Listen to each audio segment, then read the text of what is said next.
Freedom 35, 5. Dude, start the podcast. Wow. You recording, Gordon? Recording, Gordon. All right, guys. Welcome back to another episode of Freedom 35ers, Cardano NFT podcast, episode 17, technically episode 18 for all the OGs out there. My name is Tommy. I go by TOWNY. My name is TJ. I go by Lazy T. And I am the other Tom. I go by Lavish Bear. And tonight, Tom Bomb. Tom Bomb. Killing it. I love the nickname. It's one of my favorites. You got Classic Big Tommy. sure. Got a Big Tommy mixed with TJ tonight. But guys, we got some exciting news right now that should be dropping literally as you guys are listening to this podcast up in a pinned tweet right now. Guys, when Discord? Now. When is it? Now? Oh, Now? sick.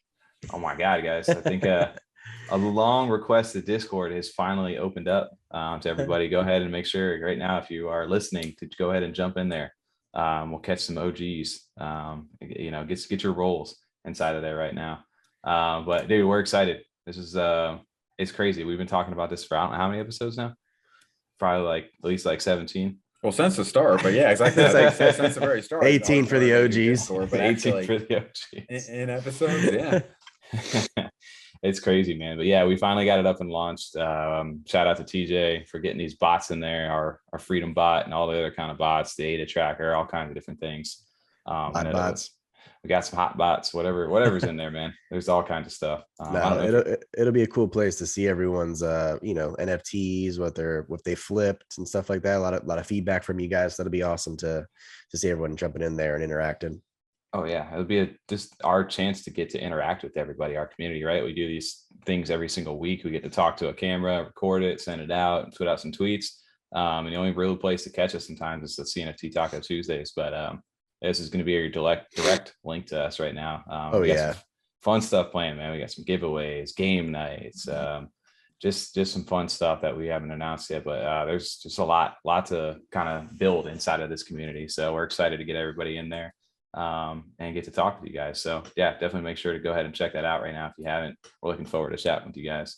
Yeah, so much more we can interact now, besides just like comments on YouTube, because it's kind of, you can kind of read the comment, respond. There's not like a full conversation that can happen, especially in real time. So it'll be cool to actually interact with some people that want to get in there. I'm excited.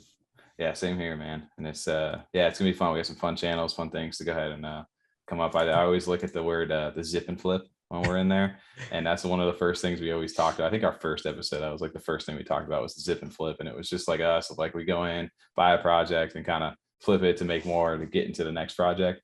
But I was thinking about it the other day. It reminds me of like the Ricky Bobby, like the shake and bake. That's right. Yeah. Zip and flip. Got the same Zip and flip, baby. That's like a little catchstone. It's just like, oh man, what was the other one? The Magic Man. Like for Now You See Me. Magic Man and El Diablo.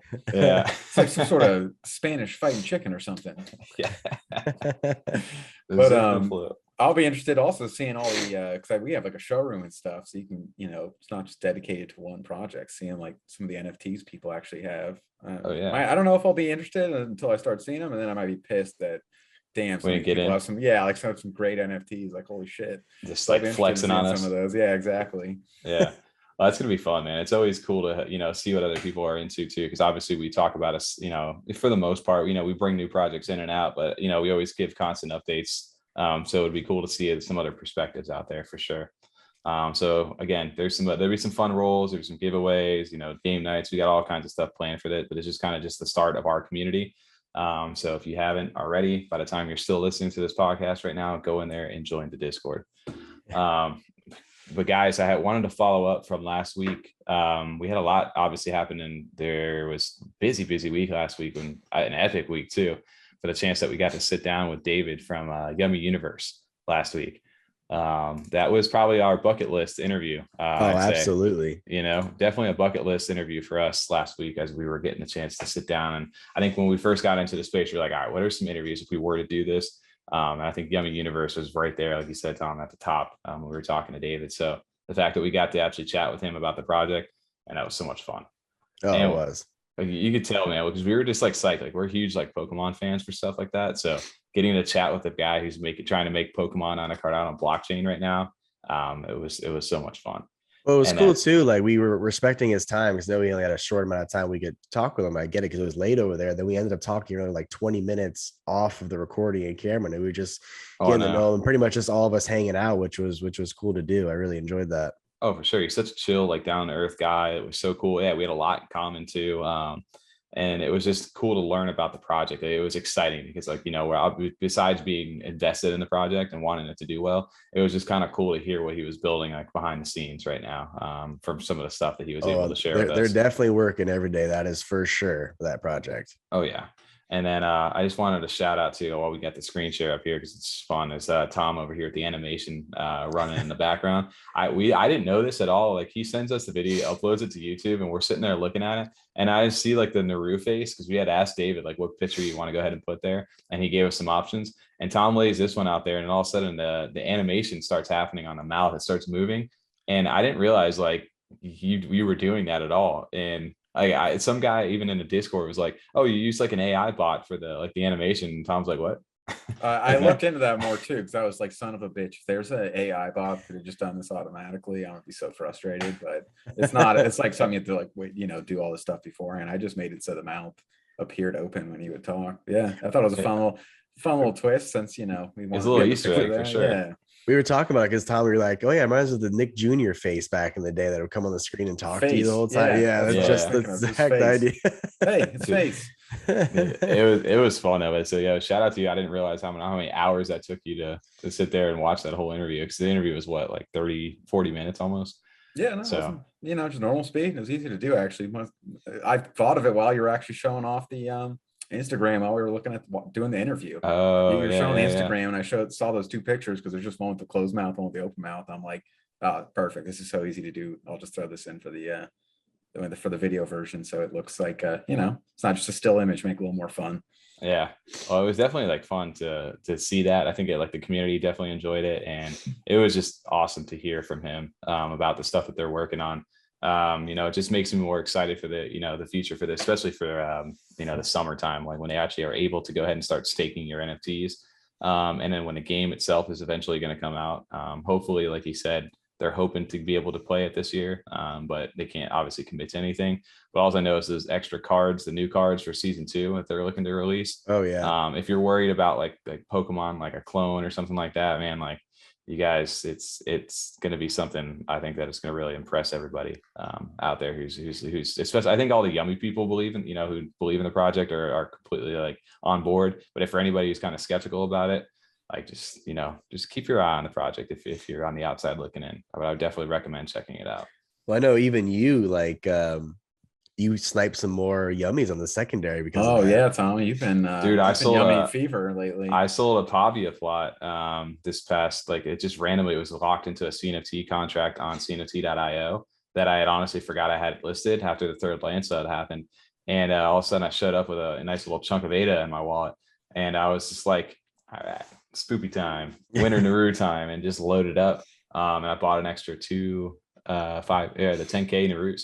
So I bought an extra 2, so I have 5 of them now, and I have 5 and 6 of the spoopy and winners right now. So we're building right now, slowly, one by one. As I add one, I add a spoopy, I add a winner, and I add a burn for the next seasonal one. So so I was going to say that's going to be tough because you're buying secondary now, so you're really choosing which one you like. That'll make it harder to choose one to kind of kill off and burn. But if you just buy one at floor, if you just buy that's what I'm doing that you're planning on, then you don't have to make that choice. That's smart. So I'm doing it ahead of time right now. So if anybody's listening, don't listen to me. Just keep doing your thing, and I'll keep buying these things. So, but eventually, when they you think about it, when they release their spring Narus, like, or when they do that announcement, the floor for those things obviously is going to shoot up. We saw that happen last time. So it's going to be a lot harder to be able to get into those things. So now's a good time to go ahead and grab those if you're looking to actually be able to burn something and you need an extra one. So I think the floor is hovering like 70, 75 right now for the spoopies, which doesn't make sense to me why the spoopies are less than the actual winter Narus, but who knows? I never figured that out either. I didn't know if the winner maybe had more like overall rarity or attributes like connected to it. So it's just more variation. They feel there was more rarity traits in them, and I think it's because of the burn mechanism. Like, all the rarity rankings got messed up. Like, Tom, you had ranked 69 spoopy, and that got all thrown off. It got thrown to like 2,000. Yeah, it's crazy. So I think all the winter Narus are more popular right now. So we'll have to see how that goes. But Yeah, that's a definite thing coming up here. You need to, I would probably take a look at the secondary if you're looking to buy in here soon. And then a quick update to Yummi too, which I wanted to go ahead and mention, was their merchandise. They went ahead and dropped it this past weekend at hungrynaru.com. They have actual physical merchandise that they open up their store for extra stuff. So they have the Yummi hoodie, t-shirts, the pins, some white stuff, and the white and black t-shirts, and the different pins that you can actually buy, like different sets. So those are different things, and everything was all in ADA or no, yeah, British pounds. Okay, never mind. Yeah, I see it there. So yeah, 25 pounds for the shirt. Man, it's such a busy weekend. I just was not able to keep up on all this stuff. And the hoodie's already sold out. That's a bummer. Damn. Did they really sell out already? It says right there, yeah. Hoodie sold out. Yeah. I definitely have to keep an eye out for that next time for an update. I like that Yummi shirt, the one that just says yummy, yummy, yummy, yummy, yummy. Yeah. Well, this is like the Yummi wave, like the wavy hoodie on this. So I actually bought it on the way home when I was driving. I was actually you bought a hoodie? Yeah, I ended up snagging one.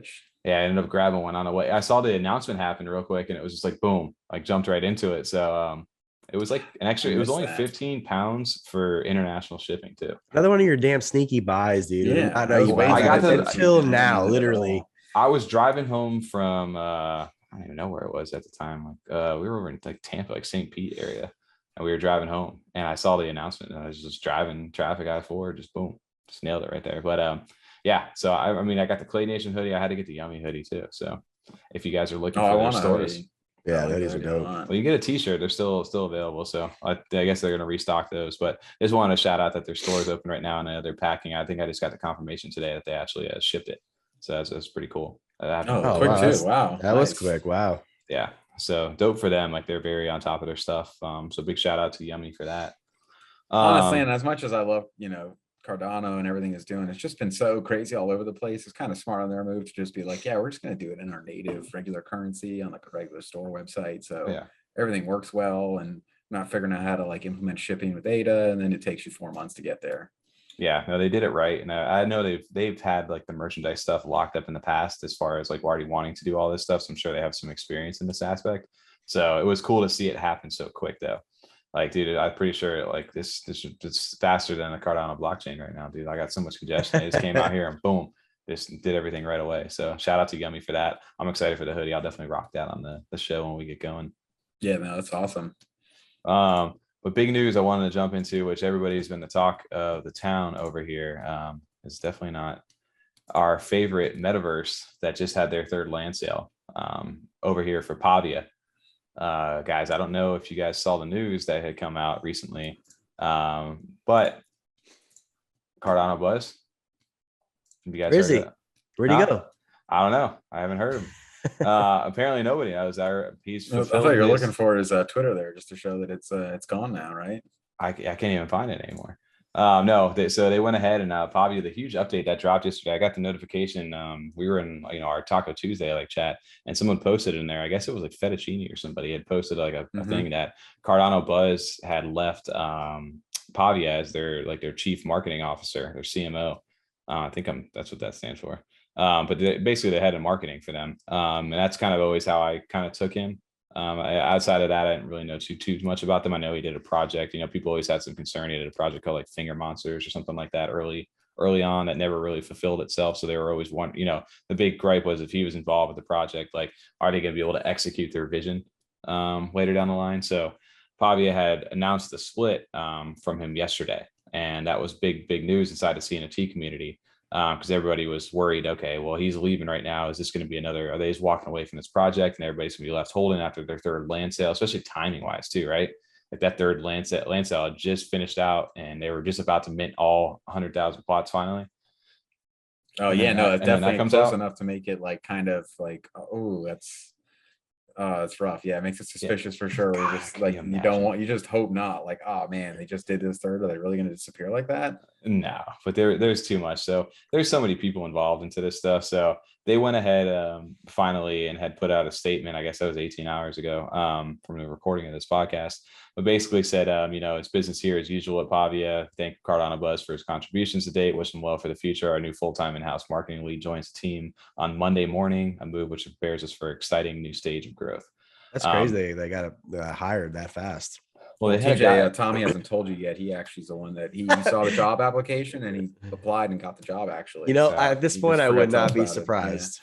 You know, just a sneaky little move over there. Now, well, one of the cool things or crazy things is there was, you know, everybody was talking about it. The guys over on Real Talk were talking about it last night, and then even in our CNFT Taco Tuesday, we had Ritos, one of the PAVIA mods, come in, and he was actually talking with Jay Crypto in there about it as well.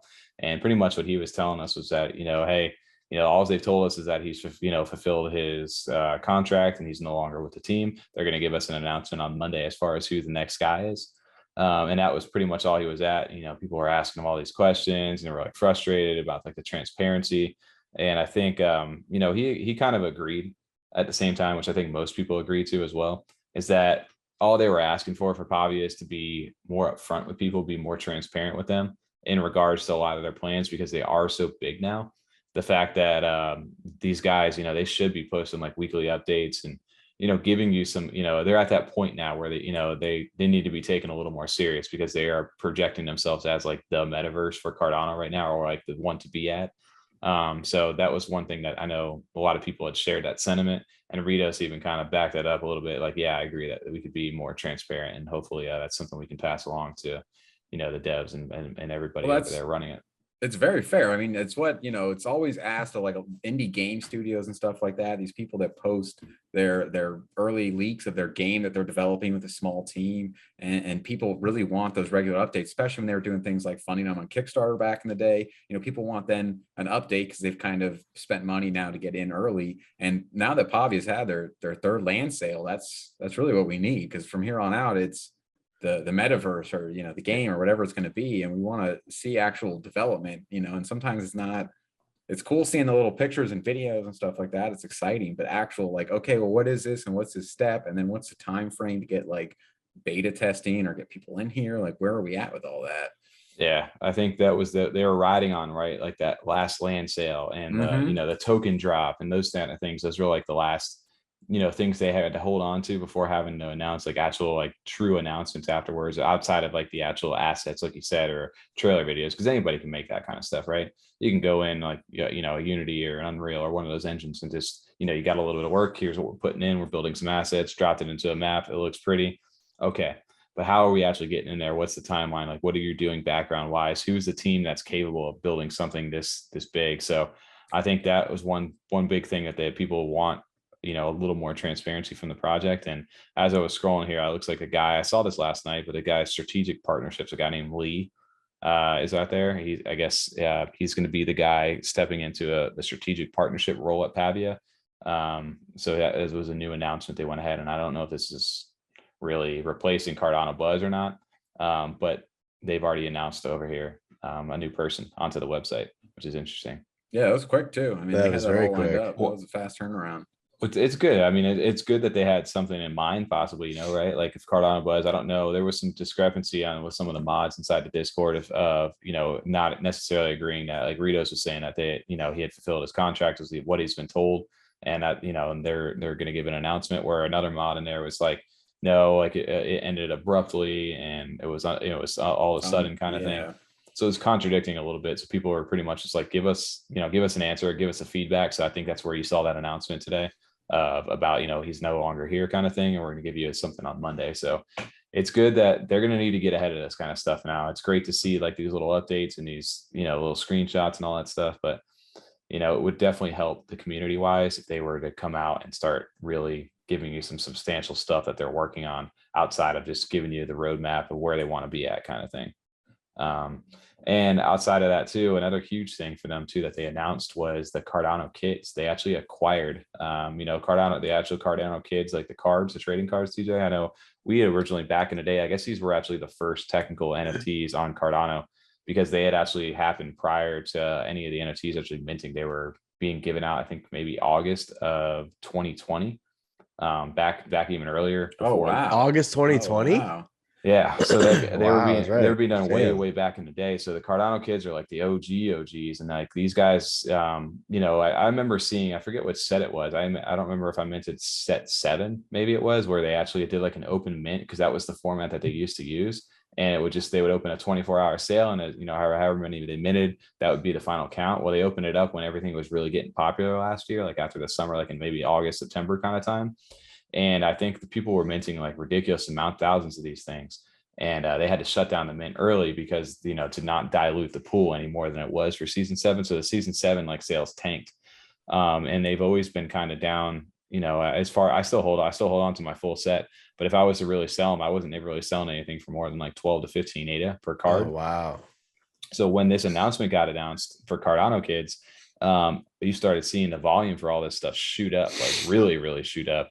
And it was interesting because now like they're sitting at like a 42 floor. You know, even how many did you get off the secondary? I didn't buy anything off the that would have secondary. been a snag, right? I mean, obviously you had to have some inside information, but that's a huge jump. So they were going for like, they were just at like 12, 10 like, regular floor, like as low as you can go almost. And then now they're averaging around 42. 40. Like, that's fantastic. Well, that's cool to see that too. You'd like that to see like an old project, an OG, like the true OG project to actually get revived and see some, you know, life brought back into it. New people too. There's probably like, I mean, I didn't know all this history about it, TJ. Like, it sounds like, you know, you might have not known that either. So I know that at all. Yeah. Yeah. So there's so many new people now too that have gotten in just January because of all the hype for Cardano. So it's cool getting them probably into it now too and learn about like some of the original projects, bringing it back. Oh, for sure. And these guys have always been around for a while, and everybody had always asked, where's your Discord, where's all this stuff? And they were like, no, we just make NFTs. That's our thing. And I remember at one point, I think even back in like December-ish maybe of last year, they were kind of contemplating just walking away altogether because they were sick of all the like harassment they were getting online about people just like, why is your stuff now not worth anything? And they were getting really upset about it.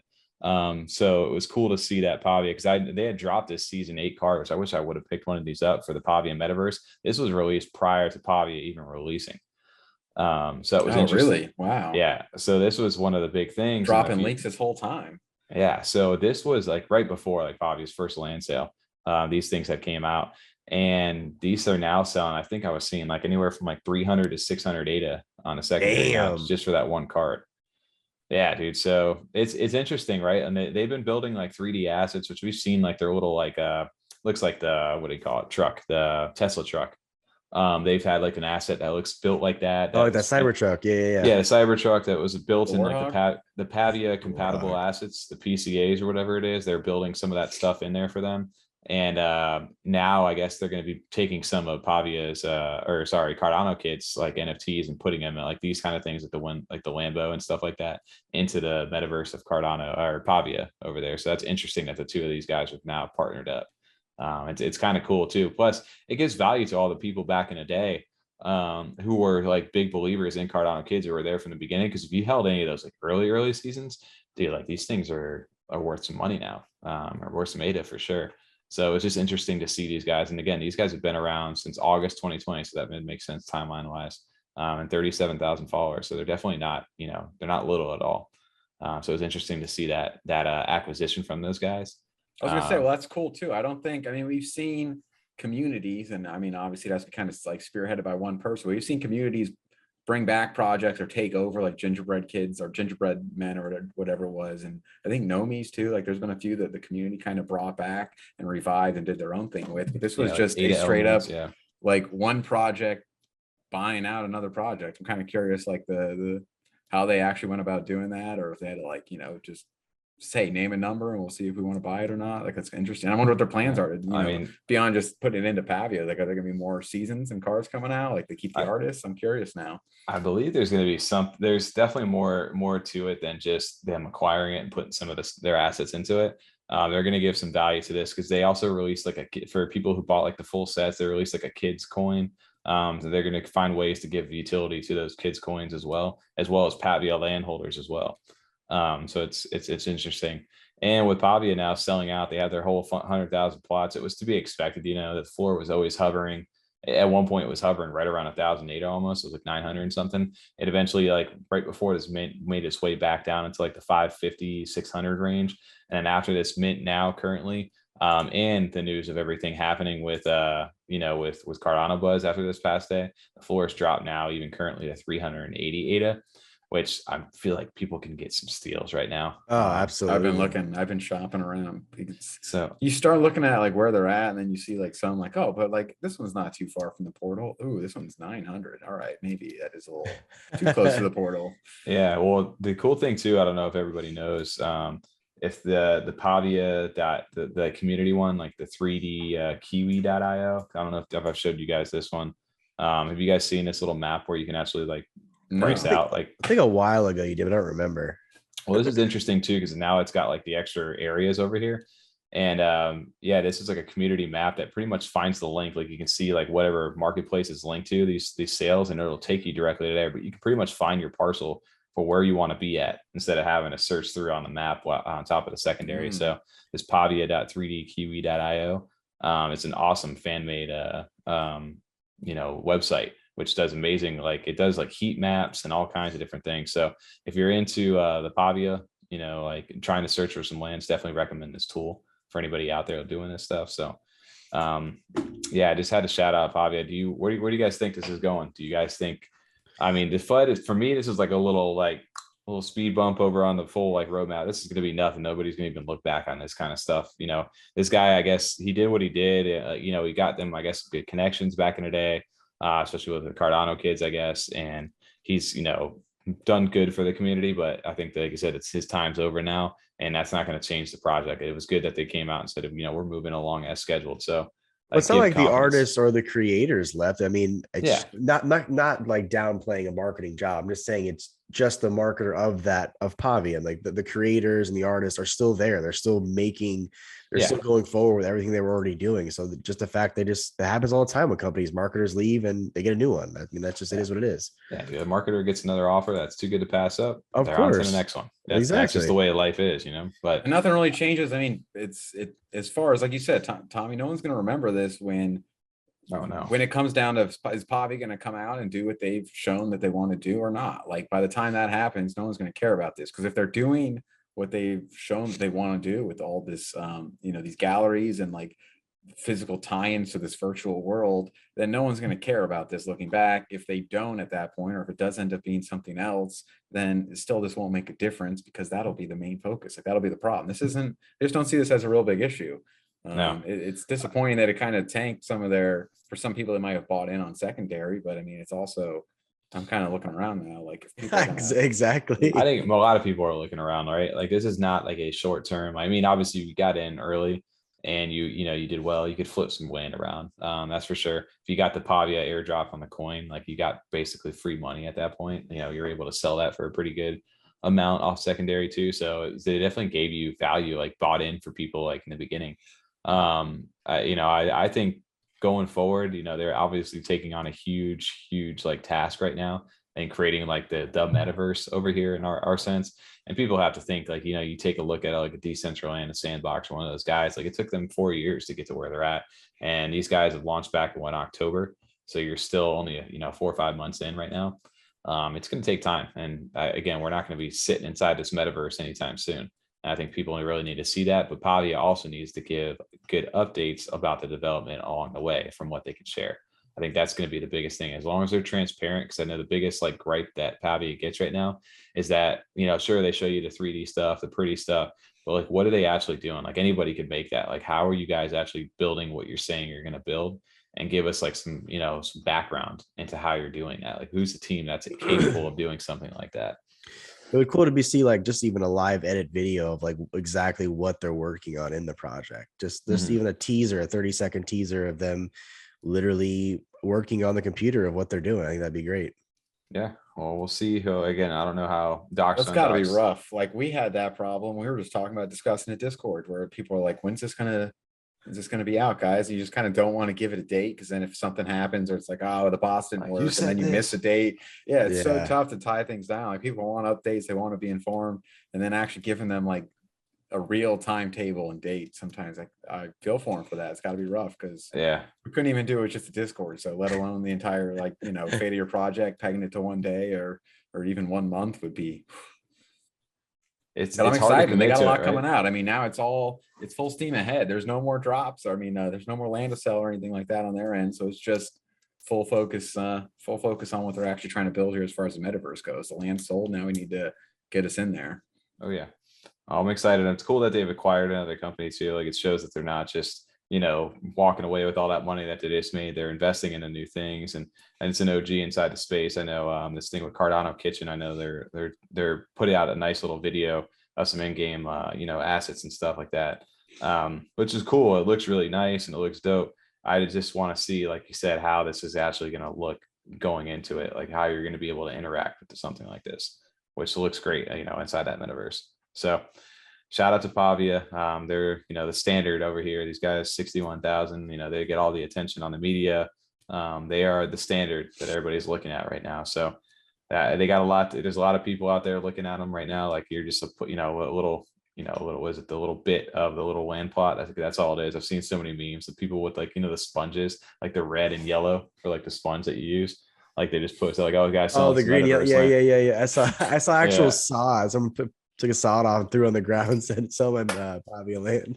I've seen so much of that stuff. So they're like, all right, prove to me now, you know, that you guys are going to do what you guys say you're going to do, and give us some confidence. So PAVIA, you know, big, I guess, spiciness inside the community this week. But in my mind, like, you know, it is what it is. You know, we're going to move forward, and, you know, everything's, you know, going to move on. I think PAVIA really, this might be a little speed bump, but in the long term of things, you know, we're going to look back and like, oh yeah, that happened, and move on. And honestly, it seems like at this point, I mean, 60,000 followers, like what they're doing, like their project's going to speak for itself in terms of marketing. You know, it's not that is easy to market for still. It's an NFT, it's digital real estate. But if they can come out with what they're trying to do and be the first metaverse that's fully functional in Cardano, they'll have no problem with getting people in there. Oh yeah. The project will market itself. The market. Yeah, exactly. At that point, it's just like, this is it. This is the only place to be. It's the only one, like, for the first. So yeah, you just got to keep pushing along and focus on that, and you know, just keep people hyped up about it. You know, let them see real news, not just kind of tease, and keep us all into it. Keep it relevant. Good transparent updates is going to go a long way for them, I think, going forward. One of the cool updates we just got from another one of the ones we covered last week with Jay Crypto on the show was Cornucopias. I saw this update today, which is really cool because they're making like the game, right? The metaverse like game. And these guys are super, like, it seems, you know, very far along for where they're at right now. It was just cool. So they're Bubblejets, which are going to be NFTs that you're going to be able to mint. This is actually like going to be like how you can actually utilize them in game. So you have your own customized NFT, and you're going to be able to do what you want to it, you know, however it looks. And you're going to be able to do some stuff in game with this stuff. So this is like a racing system inside the actual world itself. So this is, I mean, it looks good. You know, it looks like, you know, I'm playing some Diddy Kong Racing or something. I like this. Diddy Kong Racing. Let's go, dude. I used to love that game. Maybe think of that like Hydro, like jet ski game. That's what I was thinking too. I can't think of the name of it though, but I just saw Diddy Kong compared to Mario, because Mario Kart's a little bit more, you know, straightforward racing, where it's just funny. You know, it's like flying over water. This reminds me of Diddy Kong. Like Diddy Kong had like the hovercraft. Yeah, there's ramps. There's a bunch of other like just random stuff going on. That was a great. That's really cool. What was the N64 game way back in the day? Wave Racer? Like way back something like that. Yeah, like the jet ski one. That's what I was thinking. Yeah, for sure. Yeah, it looks dope. But that's awesome to see this little, like, even just right now in a little update right now. I was not expecting anything, you know, like this yet. So it was awesome to see this from Cornucopias, because we had talked about them last week, and I haven't done too much research in them until we got the chance to talk to them last week. And you know, I'm more and more excited. I can't wait for the, you know, like, they partnered up with Derpers, like we had said, to use some of their multi-sig transactions to go ahead and be able to mint these Bubblejets. So definitely want to get my hands on one of these things, especially the fact that you can actually race it. Like, there's your utility, right? Like, hey, I minted this NFT. I'm going to get something that looks like this, and here's an actual example of what I'm going to be able to do with it. Like that to me gives you like confidence inside of what these projects are. I'd be curious if there's like different stats, like the equine horses, like is one a little bit faster, acceleration or steering, like is one of more control, or is it just standard across the board? It's just you as the controller, you know, controlling the Bubblejett. Yeah. Dude, that'd be dope, right? Or you can do upgrades, you can build upgrades, like whatever it may be to increase.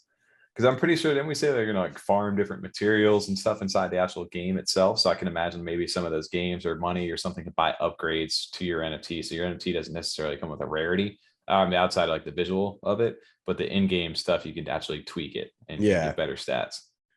there's gonna be weapons. Am I gonna be able to drop like corn peels and like maybe take people out? Mario Kart, shoot out corn kernels, stuff like that. Get the blue shell, just knock somebody out.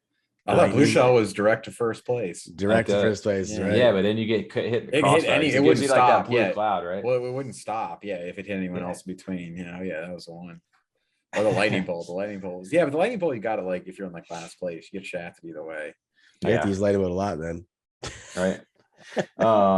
Well, that again, I feel like for the metaverse side, like these are like PAVIA obviously is anticipating like that metaverse feel, like a Decentraland. These guys are doing their own game like metaverse, which I get more and more excited about Cornucopias the more I learn about them and start to see what they're actually building, because it seems like this is something you're going to be able to get into a lot sooner. It feels like, at least for where they're actually at right now. So shout out to Cornucopias, and then shout out to Rob too. He actually commented down on our video last week. That was cool. I really appreciate that, and it'll be dope, man, to get a chance to sit down, maybe talk with him as well, and just learn a little bit more about that project. That's an awesome, ambitious project right now. Definitely for them, yeah. I'd be very interested. I have a lot of questions about what they're doing over there. Absolutely. Well, another one of our metaverse is what I wanted to shout out real quick. Over here, there's two of them, but yeah, this new one, which I stumbled upon tonight, and maybe Jay Crypto could probably tell us a little bit more about this, but Metadams, this play to stake metaverse. I don't know if have you guys seen this on the timeline? I just got a chance to look at this right before we jumped on stream. Well, they partnered up with like some big people inside the actual the community. I saw Chill Kongs, I saw Muesli Swap, I saw Liquid. There was a bunch of different partners, like bigger Epic.art, Cardax, Chill Kongs, like we had just talked about in Liquid Labs, but bigger name people inside of the actual like CNFT community who are trusted too, like Muesli Swap for sure. Like that's awesome. But basically what you're going to be able to do, at least from what I'm understanding, is there's like play to stake. It's a play to stake metaverse, which is different from anything that I've understood as far as what you can actually do. And they're actually being able to connect with most of the different wallets out there. So you got Nami, Flint Wallet, and CC Vault, and eventually I guess they're going to eventually get Yoroi onto this as well. Our good old Yoroi. Good old trusty Yoroi. Good old trusty Yoroi. And they went ahead and released, I guess, this play to stake like rewards like reparation system over here.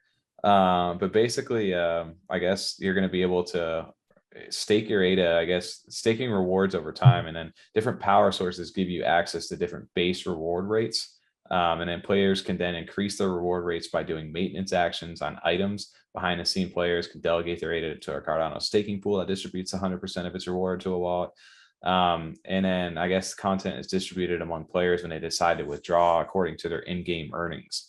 So you're actually playing the game and earning rewards, staking. However, I don't know what exactly you're going to be staking at, but it's interesting, and it opens up the whole world of just Cardano, why we're a proof of stake blockchain, and how this is like coming to Cardano's advantage. When you start seeing the as far as metaverses go. I don't know what this guy is. He looks like a beaver, right? He's like the beaver tail and like the little beaver teeth. I was gonna say Metadan, that would make sense. Yeah, I was gonna say, is that a beaver? What was that game that you're right. Yeah. What was that Conquer's game bad for a day. Play? No, what was that game that you and Tommy played? It was like the Saints Row GTA kind of ripoff. I was not a fan, but you guys were all about it. Crackdown. Crackdown. Yes, that's what it was. I liked Crackdown. Just because you guys were all about it. You guys like 100% of that. Played game. 1 and 2. But that I don't know why. Maybe just the graphical style too. Just kind of reminds me of that for this too, because I was a bit. Well, I just like actual like gameplay videos here we got now. I like that. Right. I like seeing this stuff in the video. The world looks really pretty clean. I guess it Beeves. Am I reading that? Or Beavis? Like Beavis? Yeah, Beavis. Beavis. No, so they had the land parcels, I guess, that are like starting to sell. I don't know when the date is on this yet, but I guess they have Chill Kongs, Muesli Swap, Legity, and Liquid are some of the partnerships right now. And I gotta look now for maybe I need to go cop a beaver somewhere off the secondary right now for this metaverse, so I can go run around. I thought they mint yet, or they did mint. I think they minted already. That's what I was reading on the roadmap. I guess they minted maybe the beavers, but their next thing is the land. That's going to be the next thing. How did we miss beaver mint? Go back down, Tommy, to the team real fast. I don't know why I just found that, because they had some, you got your team there. You got Bedrock Breaker, 256 par. My name is Jeff.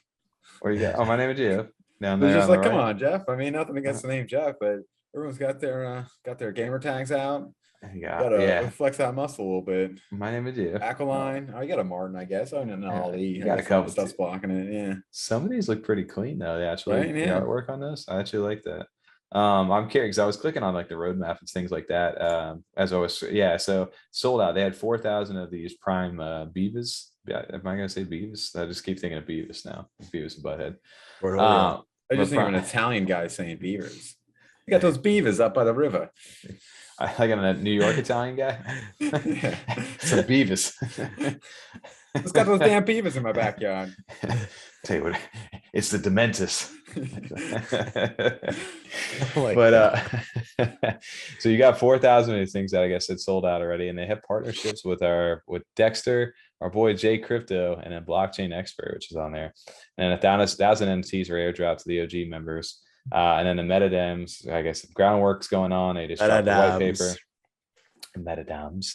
They've got partnerships and a staking pool, a mix of things, and then this land mint. So there's a whitelist beginning of February right now, and then there's a first batch of these lands being minted inside of mid-February. So we will catch you back up to speed on this hopefully next week, or in a Discord. We'll come chat with you guys if you have some more information on this stuff. It just kind of came across us as we were getting ready to record tonight. So I just kind of wanted to shout them out because I thought it was very interesting. It looked very nice, as far as like the visuals on it go. So I was just kind of wanting to shout that out. I didn't know if you guys had seen it yet, but I'm sure more and more people are going to start to talk about this. No, I'm curious now. I want to ask Jay Crypto about it. I'm surprised, we didn't get, we ended up talking so long already as it was. So it's like a 5-hour long video or whatever it was, but we would have had a Metaverse podcast, exactly. Like but I'd be interested in hearing more about this. Yeah, it looks nice. I like it. And I love the beavis, they look like humanoid, like beavers with like the tail and the little like teeth and stuff like that. It's definitely interesting. Hey, yeah, if you got a Beavis, come in to, show it off on Discord. Yeah, show off your Beavis. Yeah, show us your hairy Beavis and, let us know about the project. Oh, man. But yeah, shout out to Metadam. That's dope. I didn't really put 2 and 2 together with the beaver and the dam reference right there. So that is definitely, it makes more sense to me now. But it's cool to see them partner up with some big players inside the Cardano space right now. So I like seeing them, see that because it's just kind of helps cement them in with that foundation. You kind of like to assume some of these projects. Yeah, like these other projects that and have heard of and trust their team already, that then they trust them to kind of not partner with someone that's just trying to shit on the space or sell you some bullshit. Yeah, exactly. So it's cool to see that. It definitely helps legitimize it a bit. Yeah. Got my interest for sure. We got to check this out more. I'm interested now. Yeah. Well, one last thing which we don't usually talk too much about on this channel, but I had to shout it out because it's happening, and it's happening in our space, is the Boss Cat Rocket Club. Their Boss Planet Metaverse land is actually selling this week, and it's gotten delayed a few times, and I think the public mint is actually going to happen this Saturday, the 19th, at 7 p.m. Eastern over on our side. Yeah, which is interesting, and I think those are what they're going for 60 ADA for these things. And I know like obviously the guys over at like NFT Justin and DZ, and they definitely pushed the Boss Cat Rocket Club. We all missed out on that first mint. We were very skeptical on it, to be honest, and didn't mint into it. It's done very well, and as far as volume and stuff goes, it's been holding up for a while. So I'll be curious to see how their metaverse actually goes, because I know they're only doing a limited quantity of it right now. I'd be surprised if there's any left for the public, honestly, because their community seems pretty strong with supporting and minting it. So I don't think there'll be anything for the public, honestly. Well, it was interesting to me too, because you got like this people in here, like it reminds me of like that 3D. It's like it's very like the metaverse like style, like like the Minecraft. It kind of reminds me of, right? Yeah. That's what I like to. Even if you go to their website, the NFT avatars they have kind of even have the same Minecraft body and walk and everything. Mm-hmm. Yeah, I'd have to go back. I did see. Yeah, there they are. Right yeah, there, right? Yep. Yeah.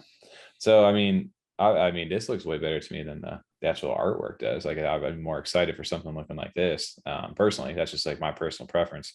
I do like the pixel art a lot. You're right. I'm a big fan of like the pixel stuff in general. I've liked that with the other NFT projects that we said we've liked, or the metaverse ones. Mm-hmm. I always forget the name of it. The one that had Charles Hoskins in it. It wasn't as pixelated as this, but just a simple animation like that I like a lot. Oh, the Cardano Village. Mm-hmm, kind of something similar. This is much more blocky pixels, but I still do enjoy that art a lot.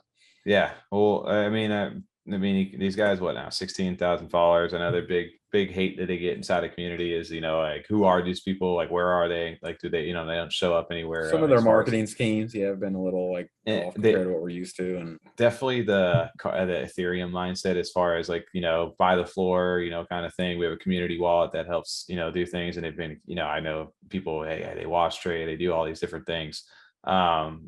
I don't know what they do. I honestly am not involved enough in this project to know what is actually going on. All I know is I've been hearing about this now for a while. There's Boss Planet release coming up. It got pushed back a little bit this week. I guess the whitelist is currently going on, or I think they're going to be minting. I don't know if it's tomorrow, but I know I think it's tomorrow morning or Thursday morning after this comes out. But okay. Well, what was interesting to me, which is always funny, and I had to bring this up just because it was kind of funny to me, and I actually was in their Discord, and I'm looking into like the announcements, and it was like the real world versus the Boss Planet metaverse, and they gave you like a graph, and it like gives you Boss Cat over here on the far right, and then it gives you the Sandbox, like one of the biggest competitors it's probably up against, right? Then it gives you New York and Tokyo, and I was like, well, what metaverses are these? So these are like actual like real life like New York City, and Tokyo. And it just like threw me off so hard. I was just like, wait, what? Like, why are we comparing these two right now? Like, why is this a thing? And I just thought it was very funny because like they're confident in like this marketing material to go ahead and put this out. Like it's on like the Discord, it's in the announcements. Like it's just some of the stuff, the topics on here are just hilarious. I don't know if they're geniuses. Like, do they know how like kind of ridiculous this is, and they just do it to get people talking about it, and they know it's silly. I can't tell anymore. I mean, when does New York City not have utility?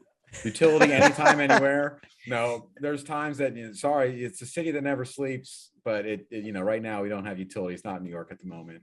Utility anytime, anywhere. It's like you walk outside, you can't do anything. If you have land, if I have land, it's land. Like I'm just not sure. I just can't tell at this point because it's always been this way the whole time. It's almost like so ridiculous where it's like what the hell is going on over there, and then they just draw people into. I was say it definitely captures your attention for sure because you're like New York, Tokyo. What the? Like, what does this even mean? Like, how do you even compare it to future growth potential? Like we are capped right now, and nothing has future growth potential, including the Sandbox. Like this is not going anywhere else, but Boss Cat does. So the comparisons right now are it's almost to the point where it's like you look at them like, what are you guys talking about, kind of thing, and maybe that's what they want. Like you were saying, Tom, maybe it gets them talking. It gets us talking about it. Maybe sure. It's so ridiculous where you just come over here and like, what is going on? And here we are making a video about it and talking about it. And these guys are like, it's exactly what we wanted to happen. Whether it makes any sense or not. Yeah. Like, I don't know. It's just no one knows what it means. It's provocative. It gets people going. Dude, I just love the fact that the future growth potential for none of these, like New York, Tokyo, there's nothing that no potential. It's not popping. Sandbox, no potential. Growth. Yeah, it's capped. It's done. Nothing's happening there. I just love how the physical aspect of this is like they had to like this category just like meant for because New York and Tokyo were here. Well, they had to give themselves one X too. They had to give themselves one X. It can't be 100%. The only X that they have is the physical. Yeah, like everything else, utility anywhere, virtual, tax-free, trending. Future growth. I don't necessarily know that you're technically tax-free on an NFT. I don't think that's how that works. But I don't know about that one either. Maybe it depends on what country you're in, I think. Yeah, true. But over here in the States, I don't know if I try and claim that one. Oh man, I love that 8,200 ADA versus 60 ADA versus 122 million in US, 16 million USD. Oh man, I just it was just funny to me. I just had to shout it out for sure. Yeah, I thought that was funny. And if there's like Boss Cat Rocket, people are coming here, fuck you guys, that chart's so accurate. Like, bro, okay, man. Sure. Like, nothing against your metaverse or what you guys are building, but this is just hilarious. Like, if you can't have a laugh at this, I don't know. And just your community needs to lighten up on us a little bit if you guys are getting upset about that. But shout out to all the metaverses that are out there right now, kind of crushing it. It's a big name right now, or the big word they throw around. So I mean, everyone's got one in play, but those are definitely the ones to kind of move to the forefront. Yeah, For sure. I don't know. That's the first time I think we've ever really went in depth on Boss Cat outside of just say make your money. Like if you guys got the money, you guys did well in it. Like congrats, man. That's awesome. Like you guys are helping the CNFT space too, because you guys have some extra ADA to throw around to get into new projects. So can't knock your hustle. You guys have been doing well. So shout out to you guys if you were able to get in on that mint. I mean, for us, it would make sense if you're able, if there is any left over. It's not a, in my mind, in my eyes, it's not a bad gamble, no financial advice to go ahead and jump in on a mint if you're able to and see where it goes, unless they like completely just delete the Twitter, delete the Discord, rug pulled immediately after the boss planet. If you're able to get one of those, I can't see anyone. I don't see a lot of people just getting in on the mint, the public mint, but if you're able to get one, I can't imagine it would be less than their mint price, at least, with how strong everything's done in that project for their community. Like you said, TJ, they kind of go a little crazy, their community. They really like their boss cats. So I mean, if you get one in and you're not about that project, I'd imagine any of them would be happy to take it off your hands anyway. Oh yeah. Oh for sure. I doubt there'll be any left over for the public, which means it's good for a project to sell out like that, but I don't think a public's going to be actually getting any. No, I mean, if you do, maybe your data list is a spot to go there, right? Oh, absolutely. Another one, so speaking of all these, Metaverse stuff that was happening, right? That's like our Metaverse update. Like we need to get, like, tell them the little ticker music, beep, beep, beep, beep, beep, or whatever we do. This just in, Gordon. Yeah, what was the intro music, Tom? You had like slams the papers down, shuffles them around. That sounded like Star Wars right there. You go ba da ba ba. Oh.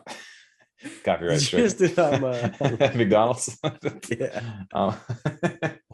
We'll get. Just got flagged by YouTube. It's our first strike. Copyright strike. We're done. That's how we got a kitty. We got a little feature this week. So late last night, right? We're getting finished up with the space. We have all this metaverse talk that's happening right now. And I see in a Discord or somebody shoots a message over there and says, hey, check out this project. And it has Cinnabon's name from Real Talk over there. And it's like these little hearts. And I think I'd actually seen them on. They started minting on Valentine's Day. And all of a sudden everybody's like, yo, go grab one of these things. NFT Justin from the BitBoy crypto channel just talked about these things. And naturally, just me being a DGen, I had to go ahead and then, go see what was going on. So the Heartbreak Club, these went ahead and quickly, it reminded me almost of Chill Kongs, right? Like the 2500 Club also snuck in there. So all of a sudden, like as I'm jumping into the Discord, I see 2500 Club like just start to come in as well for the legacy pass holders. And they're notorious for just like degenerating into everything and just like buying up a bunch of stuff. And I'm like, oh God. So there was probably, I think, like 200-300 of these things left. There's 2,000 of them total. And they just started to sell out like quicker. The announcements just kept going and going. And like, as I guess in the space with, they've been going since Valentine's Day, which was Monday this week. We were here on Tuesday night and they hadn't sold out yet. So they do the space, they're doing giveaways and stuff inside the space. And you can kind of see like, as they're talking, throughout the night, they give you like updates of like, hey, 69% minted. Nice. Kind of thing. And then as stuff keeps going on, now they're like 80% minted. And you keep scrolling, all of a sudden it becomes boom, sold out all of a sudden. And then as I'm over here scrolling on the screen, they just retweeted NFTs Justin's video for this, actually, from the BitBoy crypto channel. Say, what'd you do, Tommy? Just like a magic trick. It was, right? I'm sitting on a Twitter right now, just scrolling with these guys. But no, dude, pulling rabbits out of a hat over here.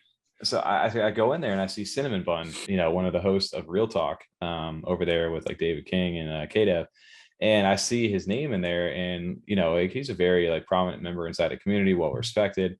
And I guess it's created by this guy, Davosky as well. And I want to say if I was listening to Space Right in Cardano, like Stoners Club, I'm sitting there, it's like almost like 2-3 a.m. last night.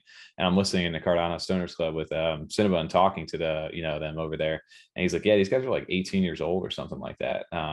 Like it's a fashion brand, like NFT is what it is. It's all merchandise. So if you had bought and minted in 5 of these, so you could either send one for 35 ADA, 5 for 175 or 10 for 350, whatever that ADA is.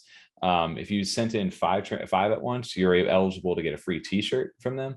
And if you sent in 10 at once, I believe you got the t-shirt and a hoodie.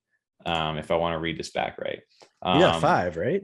I did mint 5 on there. I think I minted 6 technically. I grabbed 1 and I grabbed 5 more. I saw the 2,500 club come in and I was like, oh shit, I need to get going right now. But there's 2,000 of these hand drawn. They're like hearts, right? They look like hearts, and they have like very unique like attributes on them. There's 500 plus attributes on the Cardano blockchain. And the cool thing to me, which struck it out, is that you can just rotate like attributes on there, but some of the models on these like changed up a little bit more than just the standard like rotate a color with like a different thing on there. They had a good variety of traits and stuff like that, which it was just interesting to me. So I went ahead and jumped in, and then I quickly sold out. And then after that, everybody started to kind of just like it was 3 a.m. like Eastern for us. So even over there, it was like midnight on the West Coast. So everybody started to discover this today. And as we were going ahead and actually looking right now, I don't know if I can get the actual floor value right now. He's minted for 35 ADA. I guess they've gone up and down today. We're up as high as like 70 ADA, and then now they're sitting around like a 50 ADA price. Hey, it's not below mint, so that makes you happy. That's why I like those 35 minutes, because like even if it's at 50, it's not blowing your pants off. You're not like 200 ADA, but you're still just like, yeah, cool. All right, maybe I don't want to be into that long. I'm gonna cut my like risk here, and I'm gonna take my 25 ADA, and now I got just a little bit more next time to play around with, or maybe you want to write it out. But just when the mint price is like 75 or 60, and it just puts so much pressure on them to then hit that number, or can't fluctuate, because once it goes below that, people panic sell and get out, and then it never comes back. But this allows them to kind of jump from 55 to 70 to 49. Like 49 is not the end of the world. 40 is not the end of the world. No, and you see some bigger sales happening. I think the number 1 sold today for 999 ADA, so they've already got 1,000 ADA sale. All right. So they've already got 1,000 ADA sale, which I wasn't too like. The traits on it are definitely different to me. I wasn't like too keen on like the way this one looked. I mean, it looked cool, but to me, like this is the number 1 one, which is definitely interesting when you see some of the other ones that are out there. What is that? Go back to him. Oh, okay. What does he have? A sleeping bag on his head? No, it looks like a cloak almost. No, the dystopian. Okay, so yeah, it's like okay, I got you. All right. Yeah, it's like a scarf hood. Yeah. Yeah, and the more of these things that happen though, I think I just closed it out right there. But which is interesting to me was just some of the traits and stuff like that. I minted yesterday, and one of the first ones that I got was this. This was literally the first. I like that one. All right. Yeah, so that was cool. He was like a hazmat with like the astronaut or the hazmat suit with the flame eyes and stuff like that. So it definitely is very detailed. Wow. Yeah. Why do they remind me of Mr. Mackey? Like just like a really big head, like a tiny little neck. I could see that right there. Good. Yeah. No, I think this one's pretty rare. It was like, in like the top, I don't know, like 400 or 500 of these over here. But I had minted, so I went on secondary yesterday. I just went right into it. I think this was ranked unofficially on CNFT tools. It's like 100 and something, or like low hundreds on this one. This reminded me of like an anime kind of style one where it had like the little winking eye, like the face is very rare mixed in with like the body robot suit and stuff like that. But it was definitely interesting. It was outside of like that, like the heart vibes of this. And then my favorite one, which I picked up, looked up like a Cubone or something from like Pokemon, was this one with the bird mask over here. It's like the buffalo skull kind of thing. Yeah. Leg doctor. Mm-hmm. Yeah. And that was some of my favorite ones that I had grabbed from there. And I have a few more. So I just wanted to shout out this the Heartbreak Club though for these guys, because it is ran by Cinnabon and this guy Devosky over here. So these guys are a young group, and apparently, I guess listening to the space last night with KDev after the fact is that he didn't even know, I guess, that NFT Justin had actually seen there. He was like kind of lurking in space, and I actually watched this video today. And he's just like lurking in space, listening. And then he went and bought 5. And then he makes this video today. And then, Cinnamon was kind of like, I didn't even know that. He's like, yeah, it's okay, whatever, like kind of thing, like not like wanting to like kind of pump it up. But at the same time, any kind of press is good. Any kind of press that's is big press. Good press. Yeah, that's good for the project. Yeah. So it was cool. I guess another guy over here. So Devosky and this guy Phantom are the two guys over there. And the Discord was relatively small. Like you said, it hadn't sold out or done anything until the real talk or the space had happened. And it's definitely interesting now that these guys have sold out, these 2,000 of them. They're just starting to grow. It's only 522 followers too. So interesting. You got some bigger CNFT community members that are in there, and one of my favorite things, which I was in there late last night, and you know who was in the chat? Our boy El Tano. Was he? El Tano was in the chat. We were just going back and forth last night, and dude, anytime you see El Tano in a chat, you know it's hype in there. He was just going off. So it was fun. Like there's a good community inside of there last night. And I'll be curious to see what these guys do from here. But I know they're working on a way to go ahead and hook up a NAMI or a CC Vault or something like that to go ahead and verify the purchases for people to get the actual physical merchandise over here. And I haven't really seen too much of what the physical merchandise is going to look like outside of from their website. I actually do have an Instagram, so I haven't actually seen this yet. No post yet. So everything is, yeah. So it's going to be interesting. It's still early though. 520 followers is crazy. I mean, especially in this, how fast the space that kind of develops. So for them to kind of even hold their floor is very impressive with such few people actually really following them or knowing about this project. And it shows how powerful that space must have been, like just how reach of spaces can get. That space like got everybody, and there, I mean, it was a big space because of the PAVIA and CardanoBuzz thing. So everybody was really chatting about it, and then the fact that they were doing giveaways in the meantime for this stuff as well. That got the hype going right there. But I mean, some of these look really cool. I'm not saying all of them do, but like some of these, just are basic. But the heart ones, some of this stuff like right here, like they look very clean, and it's different. It's not anything crazy looking, but some of them are pretty cool. I'm curious how they're going to keep tying this into their fashion plans. Like I know Soho Kids had a similar kind of idea with connecting it to like real world fashion and real world physical products. So, I mean, if this is just kind of the token to be in, and then they're going to have more physical things in the future, I'll be interested to see how this goes. Yeah, it mentions here on the website, it's like in the future, like so in the near future, we'll be airdropping a token, which will be a digital ticket to access seasons of the Heartbreak clothing club. The club line, like the line of clothing. So you'll get I guess they're gonna have seasons of it. So the line will be available to purchase exclusively for holders for the tickets. The more tickets, the more exclusive the tiers of the hats and access to the team's upcoming Cardano in-person events. It sounds like they're building a community, right? Like you're gonna be able to buy merchandise, you get exclusive access to it, and they're gonna be doing some sort of like in-person stuff to it. So mixed in with like the art project. And I guess that, like you said, the team behind the Heartbreak are the next generation of Cardano enthusiasts who are being advised by well-respected members of the Cardano community, which like Cinnamon Bun and those guys, skilled developers, designers, visionaries, who want to make something unique and innovative. So they've collaborated with Fragment, who also collaborated on Worlds Within, the first VR NFT on Cardano, and minting is being handled by Tiger, who I know are involved with like help out with like block owls and stuff. So cool. So last night I DJ'd into it. Sneak, yeah. I know. I'm pissed I was asleep when you sent that text. And you actually was late, dude. I did tell you guys. And I checked first thing this morning. It was 12:30 or something. Yeah, it was that same thing. Yeah. Damn. So a shout out to the Heartbreak Club. Actually, I didn't need to check, TJ. I got on this morning and you had already said sold out, and I was like, oh, well, there's that. You're like, all right, well, fuck me. I'll save me checking. Yeah. I'll see you guys in the next one. Yeah, get to the back end. Catch you on the fucking back end. We're not caught up on the back end just yet. There's a lot going on inside the space as usual. Fun little topic that I definitely had to bring up. And dude, Tom, I think we're gonna go ahead and get this cut going here very, very soon, right? Oh yeah. Aeoniumsky. Annie, are you okay? Annie, are you okay? Shit, they wrote that. They wrote that. Dude. Aeoniumsky reaches back out to us off the last episode because we were kind of introducing Jay Crypto into who Aeoniumsky was or what the project is. And then finally, we've been messing this up since the beginning. It was aeoniumsky, Annie, are you okay? Ski. I don't know. Episode 1. I started going back. It was in episode 1 we were talking about. Was it really? There are. Oh yeah, the first. I mean, I haven't seen episode 0. The test just kind of messing around on. But episode 1, like the official kickoff, like we were talking about it already.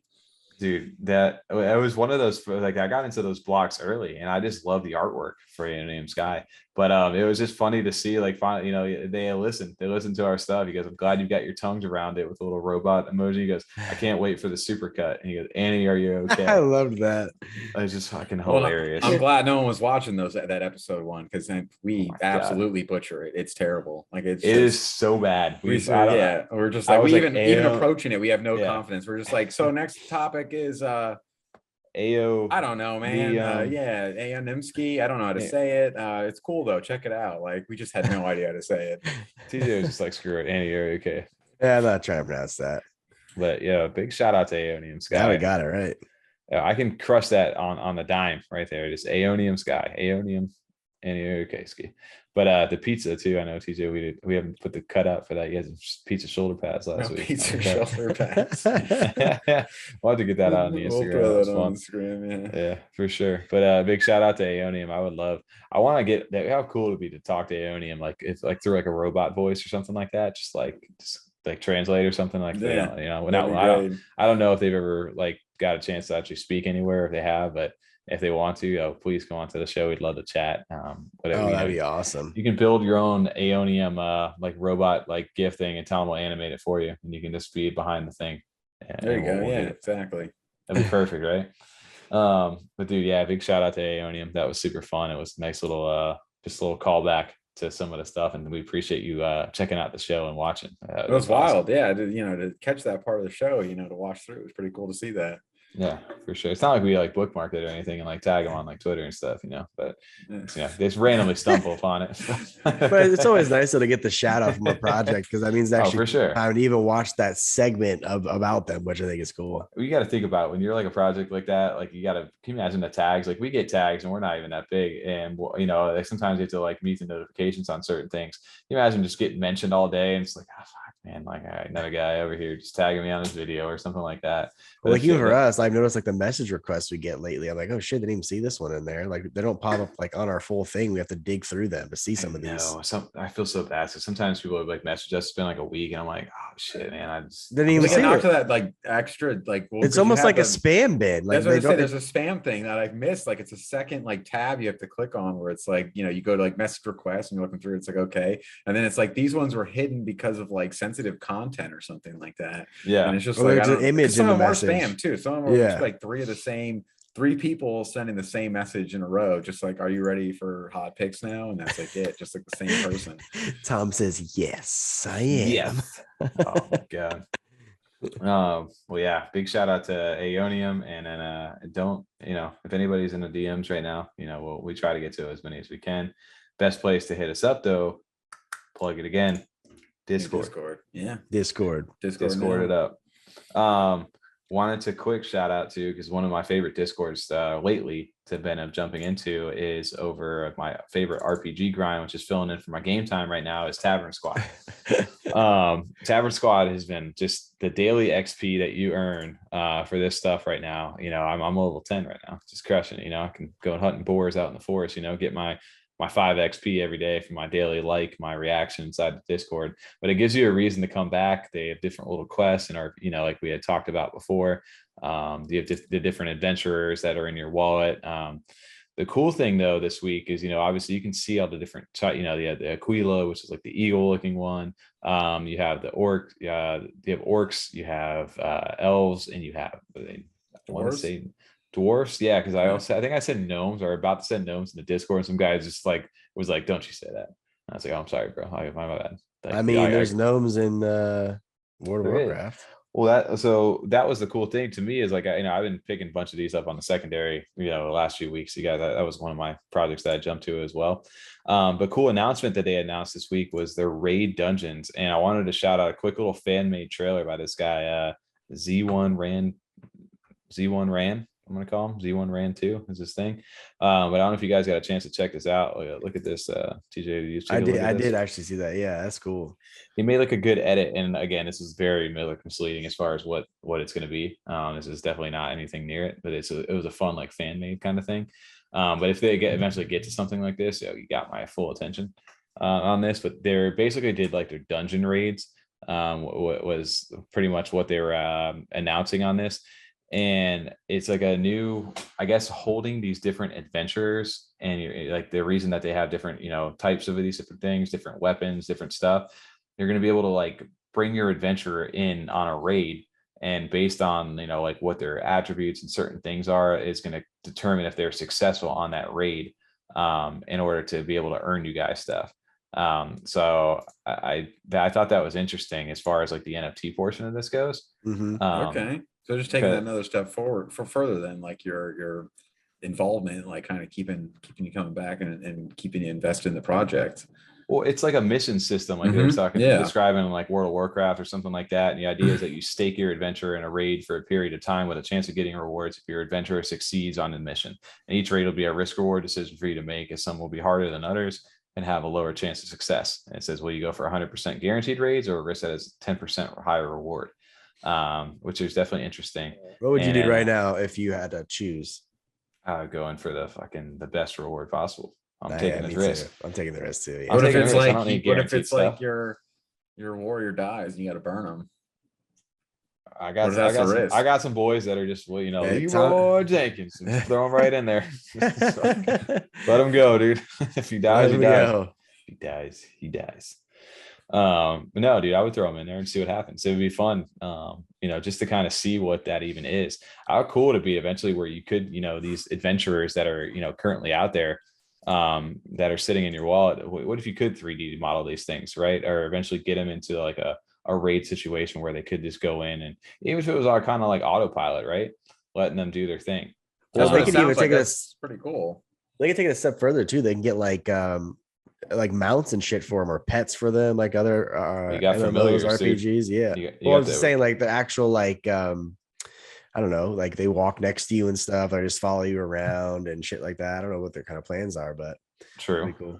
Yeah, I like that though, like that, having like your squad kind of do passive stuff while you do your dailies. Like I know, like remember No Man's Sky had it, and like some of the Assassin's Creed and stuff where you send out your team to go do things on their own, and then depending on usually their stats and stuff, as you like can kind of get them experience, they get better at it, and their chance at actual success goes up too, depending on what the mission may need. Yeah. That's definitely it's a cool concept for what they're trying to do. And I know they're, it's brand new inside of this thing, but this community is super fun. Like I said, the daily quests alone are fun to keep people coming back because it forces you to interact. And then some of the different stuff, I got a chance to participate in one of their game weeks or game nights, which was on a weekend last weekend. And we played like a game. I forget the name of it. It was something like where it was like a guess somebody draws like Pictionary kind of deal. It was all online, so it was fun to do that. But the big thing this week coming up right now is they have Rocket League is under the game nights right now. Oh, so that's cool. So that's going to be fun. So your boy's going to be definitely jumping in there. I got a chance to actually play this past week with a guy named Murdog over there, and he was like a champ 1 over there. He's actually pretty good. Shit, they're not playing around. Okay. So we were having some fun out there. So I don't know. I got to message them back out. So they're playing their game night this Saturday. So if you guys are looking to jump into Discord for Rocket League at 2 p.m. Eastern or 7 p.m. UTC, you should go ahead and jump into Discord and sign up. It'd be fun to play some Rocket League. I see him playing Lost Ark right now, which is an MMO game. I have a free to play right now. Hey, you need to go hit up the barkeep right here. It's Drop Deadly. I see there. Big Teats playing Escape from Tarkov. Holler at me, Big Teats. Oh yeah, that's right. There you go. Yeah, reach out to us. These guys are super. I have a lot of fun inside this Discord. So there's just one of those new ones, and they went ahead and actually dropped like the story, like the lore, I guess, of the story of the original squad. Mm-hmm. So they give you a good little background to what's going on inside the universe. So they're starting to flesh it out a little bit, and they're just building their community right now. So the RPG grind, if you're looking for something, Tavern Squad, shout out to these guys. Super big fan, and I'm just the grind's real, dude. I'm trying to get to the the highest level that I can. I don't know what that's going to do for me, but hopefully I'll be able to hit some harder raids. And I wonder where you rank right now, because you've got it done of almost all the dailies at this point. I've done all the dailies. The problem is the achievements right now. Be so high. Yeah, I know there's some you missed out on, like early Discord. I missed the Discord. I missed 300 XP right there, and then I need to win the Tavern game night. So your boy's coming Rocket League next week, or Saturday. So we'll see what happens. And there's a secret achievement. So who knows? Shout out to Tavern Squad though, because I love that Discord. It's always fun to jump back in with those guys. I didn't realize you've been playing Rocket League and stuff over there too. That's a sneak. That's pretty cool. I like that. Dude, it's big, right? Like obviously I'm a huge Rocket League fan. You guys know that. Yeah. You guys, I already know. But guys, did it say how they're doing that tournament before you go? Like, is it going to be like 2v2s, or what are they doing for that? For the game, it's going to be 3. It's 3v3. Okay. And you're going to need to sign up. Like, it's a custom tournament, stuff like that. So like a bracket kind of thing. Okay, cool. Yep. So you need to pick a team. So that's what that little like side chat is inside of there. So that's awesome. That'll be fun. You should jump in there, Tom. Oh well, no, me and TJ will find it. There will be the B team, Freedom B team. Yeah, I'm bronze ranking. We could literally be Freedom 35 and go play in there if you guys really want to. No, yeah, but I'm not champ 1. We'll be the fun. I'm Diamond 3 champ. You guys are a series team. We're the fun team. I'm the Bad News Bears team. You know. Yeah, we're the good looking team. TJ's. Guys, that big thing for that just happened literally right before we got going recording this night that I wanted to go ahead and talk about, which we haven't talked about in a long time over here, is Clay Nation, the Claymates. Pretty big thing. Yeah. So big. You know, nothing little. This minor little version 2. Yeah, this clay paper is amazing. So Clay Nation over here, which obviously they're you know, a huge project, you know, considered a blue chip inside this Cardano NFT community. They're that stop motion like Claymate, like clay animation that they do a lot, you know, back early in the day under Claymates, and then they released their 10K version of those as Clay Nation. So the individual profile pics that you see everybody have, and I've rocked one, TJ's rocked one. You know, it's been a staple inside it. You rock a clay, you're held in like prestigious, like a category for sure. And I think their floor is sitting at like a 1700 ADA floor still right now, which has been continuing to go up. But the big thing, which they had mentioned, they talked about their Clayverse and all these different things that they were working to build. Today they went ahead and actually elaborated on that inside the actual clay paper, the version 2. Of itself. So TJ, I know you said you got a chance to check it out. Tom, I know kind of this is one for you where you still haven't got into the clays yet, but I don't know where if that floor is coming anywhere down anytime soon for you, so it might be better to grab at least the good Charlotte one. Can't see it happening. Even that one, they've been holding strong too. I mean, that's such a dedicated community. I'm just so surprised that the good Charlotte ones are so low though in comparison. I think they're going to continue to go up now, because they mentioned some good utility inside of this. So one of the cool things, which you've seen their profile pics all over, but they've added to their core team over here. It used to just be, you know, like Lena, the guy Joe who does all like the stop motion animation, Izzy over there, one of the founders, the guy Vladimir. And it looks like I think these two are recently added. This Laura, who's a community manager for human resources, and then Sammy, who's a experimental design and 3D reality visualizer. So they're helping out with some of like the 3D modeling and stuff like that. So they've added to their core team already. So as they've continued to grow, and they kind of give you a little bit of a history over here as far as like the Claymates. You know, Claymates are, you know, not to be resold basically. You know, they're only things you can really do with these are just kind of sell them. But any outside of that, they don't grant you any permission to resell any of this stuff. This is kind of like their kind of baby over here. The Clay Nations are a little different. These are the one-of-one characters, so you're able to, you know, if I want to print a t-shirt of my Clay Nation, I can do that as long as I don't have the Claymates or Clay Nation logo in there. So it's a little bit of a difference versus the Claymates versus the Clay Nation, and everything seems to be centered around the Clay Nation drop itself. This is where all the metaverse stuff is going to happen between the Clay Nation and the Good Charlotte. So they kind of give you a little bit of background about what these are, you know, what they look like, kind of give you the release of, you know, they did that huge drop back in the day with Good Charlotte, which is crazy. Just the fact that a band got to partner with these guys. And they were a 1-to-1 mint with the 10,000 of the clays, and only 9,428 were minted for those. So a little less supply. I wouldn't even say only though. Like that's still impressive that they got that much for it. I thought that was great. I mean, yeah, I remember it was right around like Halloween, right? And we were just like sitting there on a Sunday, and I was like, all right, I did mine. I sent mine in like super early, and I got that red clay. And then you were sitting there like, all right, when am I going to send mine in? You're just waiting, right? I was like, screw it, I'll just send it now. Yeah, and everybody, it was cool to see all of them because all of them look so good. So, like super awesome. And like all these look amazing. Like every single one of these things, they're so unique. Again, they like the celebrity deathmatch style. Like just the clay is unique in the space. Instantly recognizable. That's one of my favorite things. There is no like, oh, this, you know, looks like this, or this. It's just like, oh, these are clays. Like they're all, you know, if you see that profile picture, that's a clay. That's like the space buds, you know, they not comparing like how big they are in the actual Cardano space, just their image, their profile picture is one of a kind. For sure. It's instantly recognizable. Everyone knows the name of the project. They know what's going on. And they know exactly, what, you know, you get held in a definitely prestigious like category for having one of those. And the big thing that they're doing right now is, you know, you're working on turning your clay right now, your NFT into a 3D avatar. A lot of the big announcement was, you know, the guys are going to get, you know, your clays are going to get legs.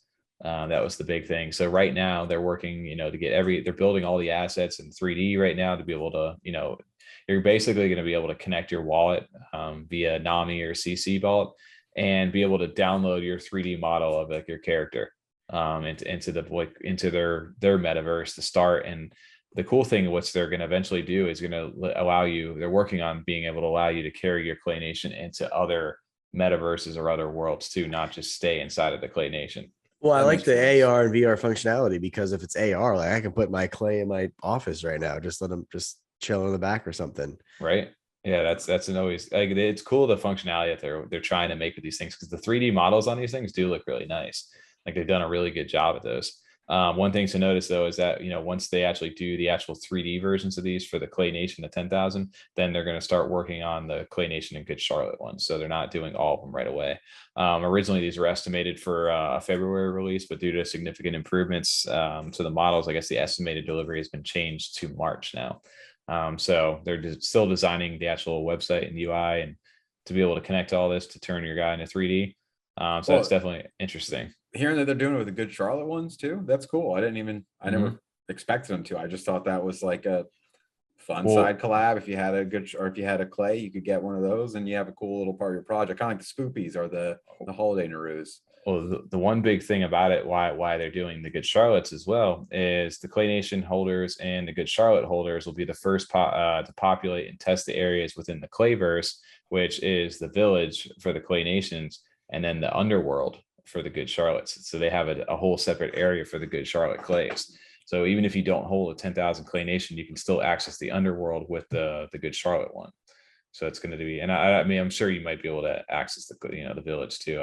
But I don't know the details of that. But you can even see so either whether you hold one or the other, you can still be able to utilize it inside their Clayverse. And this is interesting. Cool. This is interesting too, right? You can start to see the 3D modeling. Like these look really nice too. Like some of the stuff. So they're doing a great job with. I think they're building it in Unreal. They're like Metaverse and stuff like that. Okay. But yeah, so it's going to be the Clay Nation Clayverse is going to inclusive place to hang out, explore virtual themed environments built and molded by a population, which is you. So I guess basically, it's going to open up to everybody who holds, these clays. And I guess they're eventually going to host virtual events, music, dance, meditation, education, and accessible to both NFT and guest pass holders. So eventually down the line, even if you don't hold one, it seems like you're going to be able to get in there as well. And then continuing to go on, they're going to be able to do their actual like land sale. I know TJ, you were talking about this, right? Pitches. Yeah, I can't wait to get one of those. So yeah, they're going to be doing different ones. They have the tents, the pitches, and I think there was something else. And a treehouse, maybe. Yeah, tent, forest lodge, and treehouse. Yeah, that's the pitches are. I guess they're land called. Yeah, and parcels in a sense. And a cool, interesting thing is, after they launch the avatars, the pitches, I guess, are going to go on sale, and approximately 30% of the total pitches will be reserved for Clay Nation and Good Charlotte holders for a limited time period. So any allocated pitches for holders that are not sold within the time frame will be added to this, the public mint on that. So three different varieties between the tent, forest lodge, and treehouse that they have, which is very interesting. And I love how everything's just built in Clay. Like the details on these are super fun, and it'd be interesting. Like, do I have a treehouse? Do I have a tent? Like, where am I going? They call it the forest lodge. I wonder if the mint will be random, like a normal NFT, like, or there's different price ranges for the tent, the forest lodge, and the treehouse, or you know what I'm saying? Like, I mean, I'm assuming the treehouse would be worth more because there's more stuff in there. But if it's a randomized mint, that'd be great too. That's more rare then. Yeah, I don't know. That's actually a good question, and I'm sure obviously we'll get some answers on that. But that would make right. Like if you get one of those are bigger than the other, like who knows how big that could be inside of there, right? They can do whatever they want. But the cool thing, I guess, is what they're looking to utilize the capabilities of multi-sig transactions, which is like what Dirtbirds and all these guys are doing. So you pay your ADA and you get your NFT back with it right away. So I love that. It's like a triangle. Yeah, right. He's just who was explaining that? Zushan. That's all I could think of was that scene from I love Chuck and Larry. He's like, it's not like a triangle, it's like a circle. Yeah, that's all I could think of. But I mean, that's a perfect explanation when you showed it like that of how kind of at least the simplest way so I can understand it. You just go boom, boom, and that multi-sig, that definitely seems like everyone's just it just works so much better. It's been shown that it worked well with the Dirtbirds. You know, they got through their couple of issues that they had kind of with the website going down, some congestion and stuff, but it's just the way to go for sure, and make sure things run smooth. Yeah, well, and going forward too, it's going to be nice. Like as more and more of this, the technology comes online, the dApps come online for Cardano, how much easier everything's going to get. So I think we're eventually, when Hydra and everything starts to scale too, it's going to be, obviously a different level. Oh, yeah. But moving on to another big thing that they announced was that the Clay has their own stake pool. I think they had originally been doing it for over a year under the ticker Music before, and now it's changed to Clay. So, and I guess this is going to kind of give you, I don't know if it's like the governance of their own, like kind of their own Clay kind of like DAO in this aspect, where holders can exercise voting rights and key decisions to the Clay ecosystem, and the expected delivery of the Clay tokens May of this year in 2022. And it looks like they're gonna have a 2.5 billion Clay tokens that are going to be minted, but the total supply will be finite, yet circulating supply will be managed initially. And it kind of gives you the breakdown of all the different allocation of the token for this different Clay. So kind of, like PAVIA, akin to certain things like that. If holders are going to be able, 20% of that stuff is going to be sent out to holders, and there's going to be a reward period to be able to actually claim that stuff, and be able to, and if eventually, I guess, if an NFT owner changes, like you sell your Clay to somebody, that guy can then, if you have any unclaimed Clay rewards for tokens like that, that person then kind of rolls over to yours as well. So it shifts as the NFT owner changes. Oh, wow. Okay. That's crazy. I missed that part. That's cool. Yeah. So that's definitely interesting. And then all this Claymates of season ones at the pet store, Papa's Garage, Mystery Mates, all those different, the bonus ball, Clay balls, ClayFellas will be rewarded annually with a set amount of Clay tokens per NFT. Wow. So that's interesting too. So they give value back to the season 1 and season 2, which I think I still hold the ClayFellas. I was gonna say, if you have like a whole deck of ClayFellas or something like that, that's not too bad. Oh, they touch base on that here too. So eventually, I guess you're going to be able to stake too by the Clay pool, and that Clay pool is going to be able to earn you Clay if you're inside of their Clay stake pool. Depending on how much ADA you have there and how many epochs it was staked for, you'll be able to actually claim some Clay from that as well. And then I guess you also, from owning some of the land plots too, you're going to get distributed some of that Clay token depending on what you have as well. So there's bunch of different ways to use that Clay token, similar to kind of like maybe a Yummi or however it is. That's what a lot of these different metaverses and different projects and stuff are starting to do, is make their own like native token to be able to use like in-game asset to purchase whatever it is for them. But it's just interesting to me, like, as they're starting to grow. The cool thing too, like obviously we haven't really touched base on this, we're more on the CNFT side of this, but is the smaller stake pools. I know everybody's kind of getting wrecked right now by like the Sunday swap. Yeah, the ISO, like everybody's delegating to only the pools that were going to get you your Sunday token. So as those epics and everything start to end, everybody's starting to find their way back into the smaller stake pools, and that's why they're trying to incentivize you to stake with them, so they're not out here like losing money or anything like that. But they're going to be giving away a bunch of different airdrops to people too who actually stake with Clay. Wow. So you're 2 Clay Nation NFTs, 3 Good Charlotte ones, a Rats DAO NFT, 5 Liquid, 3,000 Pavia, 1,000 Sunday, 250 Milk, $300 in merch, and $500 in that world. Forget the name of that token. It's WMT. So that's interesting too. Like they're incentivizing you to come hang out, stake there, and they're going to reward you. And it's so if you're invested in Clay, like there's a lot of opportunity here for you to do different things. And if they've really started to flesh this out and go, and they even now have a weighting system inside for the community voting. So if you hold a Clay Nation, you have 2 votes that weights out to a Good Charlotte 1 vote, anything, the season 1 vote, and then any extras like the little frogs, the New York hard fork, any of those guys, you get the 0.2 vote as well. So it's definitely interesting. And they're looking to even implement smart contract voting. So they're gonna have like their own little DAO. That's very cool. Like I love what they're doing. I know they did have a vote inside the actual verified chat where they voted against prioritizing a marketplace right now for them. So that was the first one, and people voted against that. So that was interesting. And even as we move down towards the back end, the ClayFellas, which we had talked about earlier, Tom. Oh yeah, that's cool. I like that.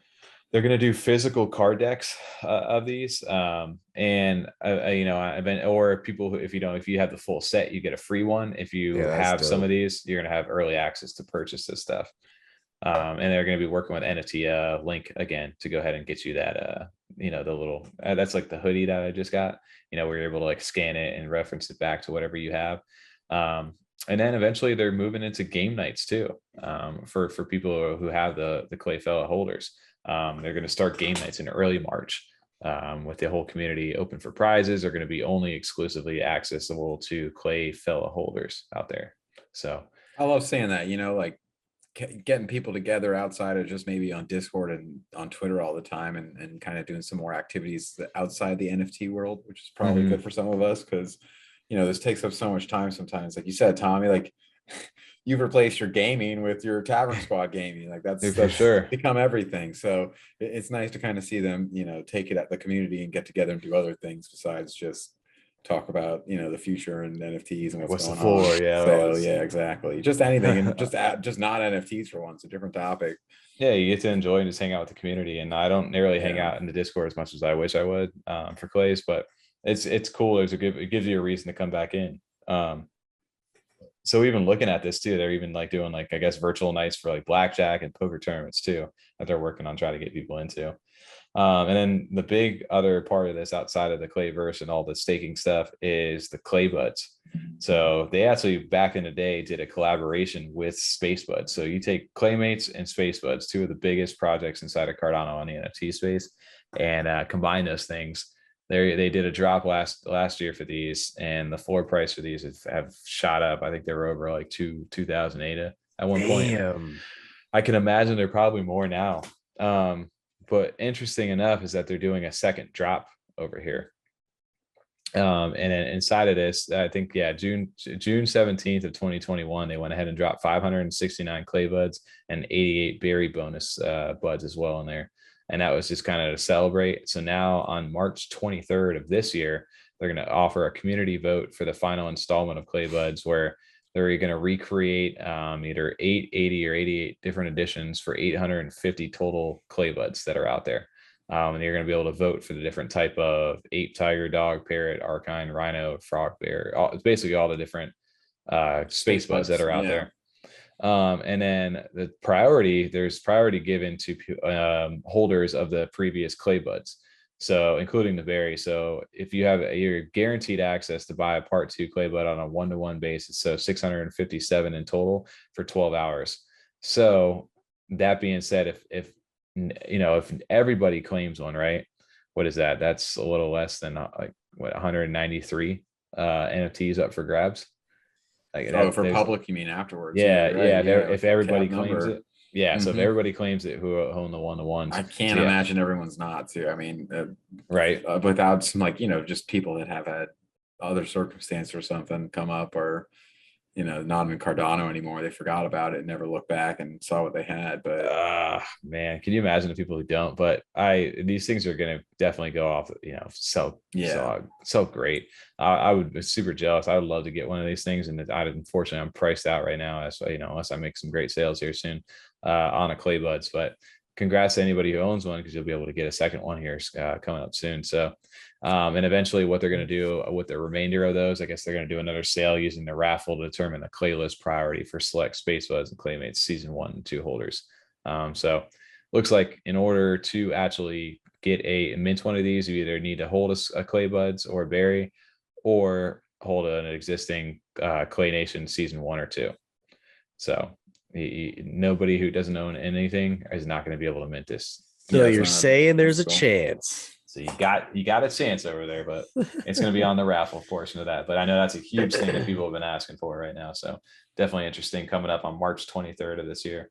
And one of the last things that they had inside of this paper itself was, I guess they're delayed. They have a partnership with ISM Toys. I don't know how to read ISM Toys. And they're going to make custom 1-of-1 toys and models for artists and NFTs. And I guess they have a big Ethereum focus, this company. And this is going to be the first Cardano portal for Clay Nation and Clay Nation Good Charlotte, where holders can connect their wallet and purchase a custom made hand painted model of their NFT which is very, very good quality too. You can see a lot of the Bored Apes in here. So I think that's interesting, right? Like these guys they're going to be the first ones for Cardano. They're going to literally make a section of their website to be able to connect with Cardano wallets in order to do this.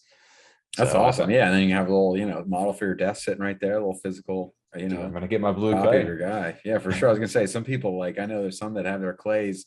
They're not selling no matter what. That's their clay. So yeah, you get that finally, an actual permanent physical piece. That's pretty cool. Yeah, it's definitely it's dope that they're pushing the barrier, right? They're breaking barriers for Cardano too, because everything's all Ethereum focused. So these guys are actually holding for the Cardano side. Yeah, it's huge. So. That's awesome.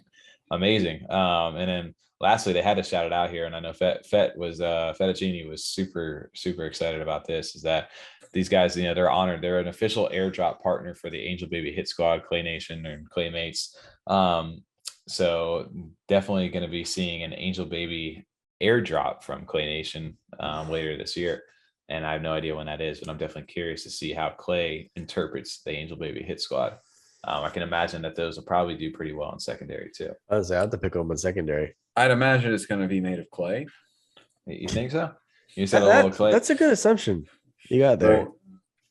It'll be cool seeing those. I mean, there you go. That'll be my finally first clay that I'll be getting is through my. I mean, that's part of the big reason why I got into Angel Baby Hit Squad was just for these airdrops and who they partnered up with. So the clay one, I mean, that's pretty much Space Buds clay. That's right there at the top of the list. Oh yeah, and shout out to the Angel Baby Hit Squad for even being able to secure that partnership with Claymates. It's definitely a prestigious collaboration right there. So shout out to Fettuccine and the guys as well. And then they kind of end the last of this stuff over here is just more merchandise that they have currently on their website for different clay stuff that you can go ahead and buy. And then they kind of tease down here lastly the marketing and partnerships. They're looking to build great relationships and stuff going forward, but it says we hope to announce an upcoming exciting long-term partnership by April, details of which will remain confidential until our agreement is final. So I don't know what that is. A spicy tease. Like what could that be? I don't know, but I'm curious because that could change the game for these things, right? Like you could think they're a little pricey right now, but some big announcement happens, these guys could shoot up into another level too. So again, I love how they have a little asterisk right here, the little star. So don't even try RLS or sealed. Yeah, for sure. That's dope. I didn't know. Damn, now I really want to know. Come on, you can't just leave this page off. Don't be an ass. Yeah, right? Why they include this? Yeah, they did that. They had to give you a little sprinkle. Yeah, 100%. Oh man. Yeah. And then lastly, too, over here, some events. They're going to be at CNFT Con, the team over at Clay Nation. So hopefully we'll get a chance to meet them and say hi. And they're going to have a nice big booth out there. It's going to be awesome. They're going to be at Rare Bloom, which is another Cardano community event out in October in Colorado. They have a London meetup that they're looking to do. That's awesome. Out in March and April. And I know they did do one, or even Brussels, it looks like as well. And I know let's go to Belgium. Let's do that. There you go.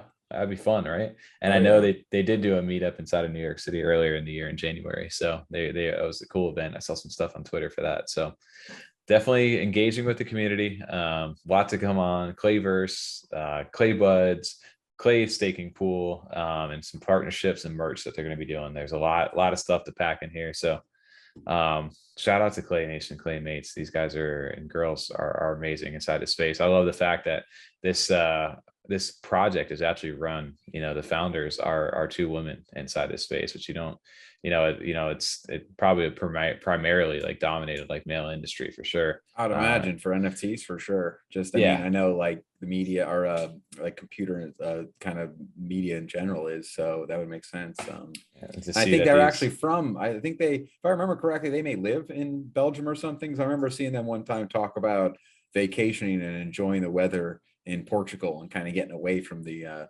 weather over in Belgium during the winter. So if I'm not mistaken, that I'm pretty sure that someone in the team or part of their team does live in Belgium. Yeah, I think you're right. It's something along those lines right there. That's a huge clay paper though, man. They always bring it. They don't just bring in hey, so this is kind of where we're at, and here's a page of some goals that we have. It's we're just gonna shut this down right now. Information, yeah.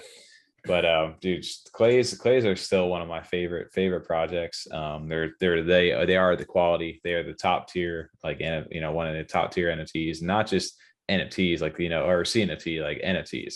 I think they can compare on any blockchain for sure. And I think down the line here, if you're in on early in that, man, dude, you're in a good spot. That was what your second project, probably, TJ, first project. Oh yeah, you snuck in on that one. That was a good one. Still one of my top few projects for sure that I own, and just in general, if I didn't own it, that would still be my top few that I'm favorite of. Oh yeah. I quick wanted to shout out a couple different things here towards the back end as we wrap up this way. I think, you know, there's something I do want to touch on a little bit more in depth, which I think I'll get into maybe more next week. I actually want to give it a proper like kind of shout out over here. He's doing the teases. Tommy the tease over here. Tommy the tease. Yeah, that's a good nickname for the Tommy the tease. Oh no, I don't like that nickname at all. No, that's not happening.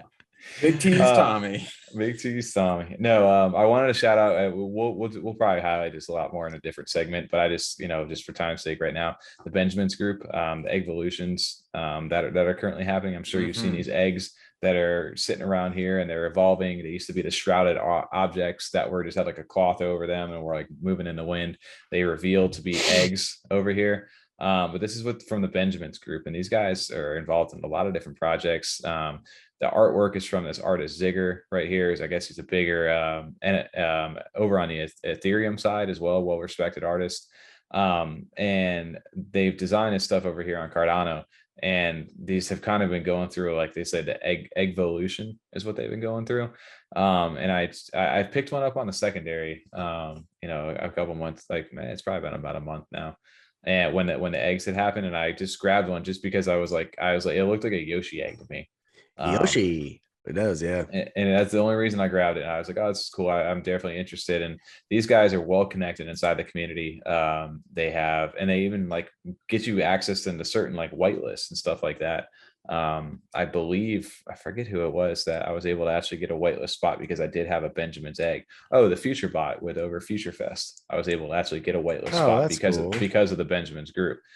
So I think you may see that going forward with these guys too. Like, it's not just the artwork itself. The Benjamin's group is like getting squatted up and getting whitelist access. So it may be like the more eggs or whatever this eventually evolves into will get you whitelists into other future projects too. So that's where, because the value for these things is shot up today. They were pushing like, they were over like 200 like kind of floor. They pushed up to close to like 300 to it's like 400 range. And I can imagine that they're going to continue to go, because these eggs eventually over time, like I had just shown you guys when I first got it, this is what it looked like. There was, you know, once the cloth was off of it. But if you go currently over to the next one right now where they're actually at, this is what it actually looks like right now. So it's actually evolved. Wow. So it's even moved on from, since it reminds me like, right, the Cardano trees, like where, like, you know, it evolves over time. This is more of a static image on this stuff, but it's changing. So I'm curious what's going to end up being revealed inside of this egg. And I think most of them are supposed to actually reveal in March of this year. So I did want to just shout out, you know, Benjamin's Club and Zigor and all the artists over there. This is definitely like high quality stuff. And you know, this is, well, it's cool seeing them do that, because I mean, when I first heard of Benjamin's Club, it was just kind of like an exclusive group you could join for people that were very serious about art and like had some extra ADA that they were looking to get into some other projects and support some smaller artists. And I think I know a lot of I think they're bringing over artists from ETH and kind of getting them into these auctions where it was like very limited small drops for just these kind of like dedicated collectors. So it's cool that they've kind of now taken it beyond that even more, and definitely have a lot of people on the edge of their seat. Especially all of you guys, Tommy, that actually have one of the eggs, because I've seen them all over Twitter, especially when they first happened, where it's just, hey, has anyone else noticed something was going on with their eggs? So I'm on board. I'm curious to see where this goes now. It definitely has my attention.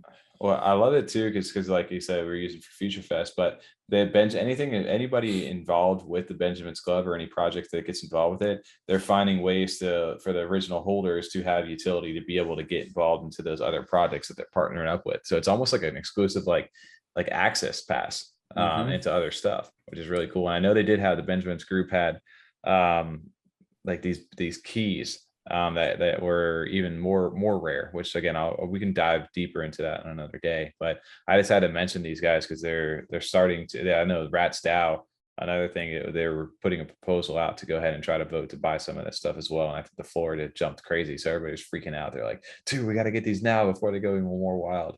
So a DAO is buying a group.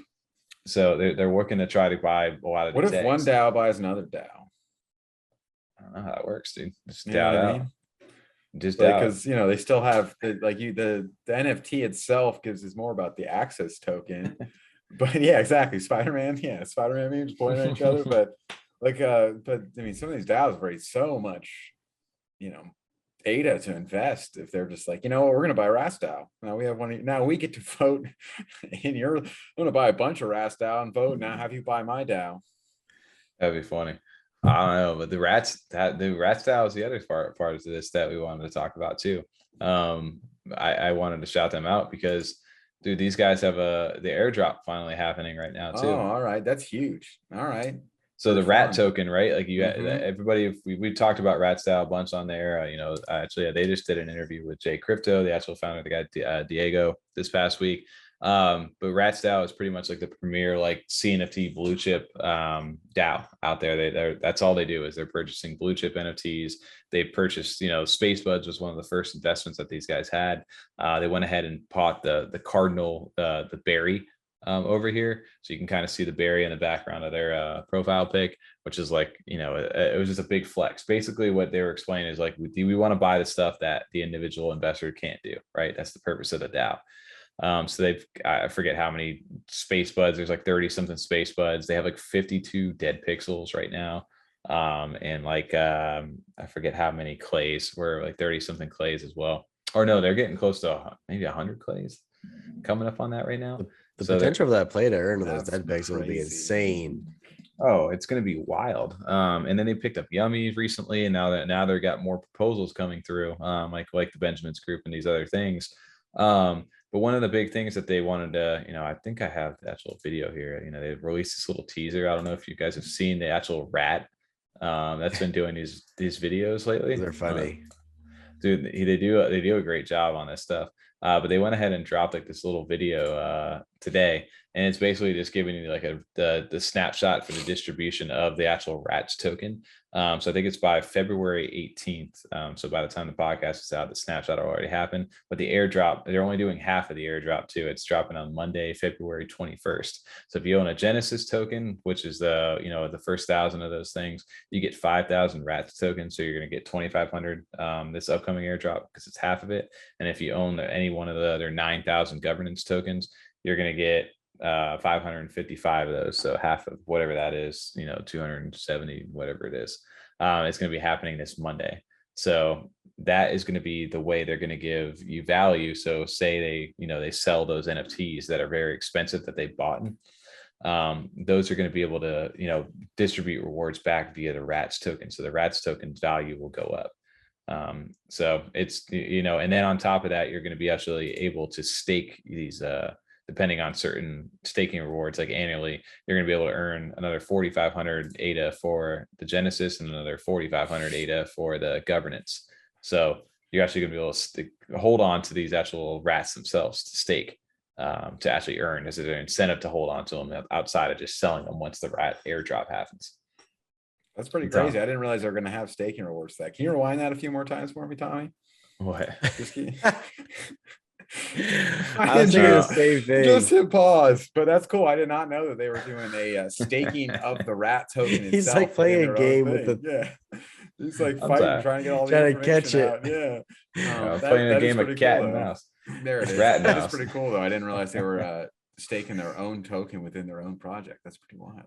Yeah, these guys have some cool stuff in the works. I'm not involved in other DAO, so I just don't know if that's something that is get in the rat pack, completely new though, or in the rat pack. It's normal in DAOs. I mean, we're still just now kind of seeing this start of all these projects having their own tokens too. So it'll be interesting to see what different projects do and how they apply their own token as far as into the space. So using it to restake and then giving you more rewards on top of it's kind of wild.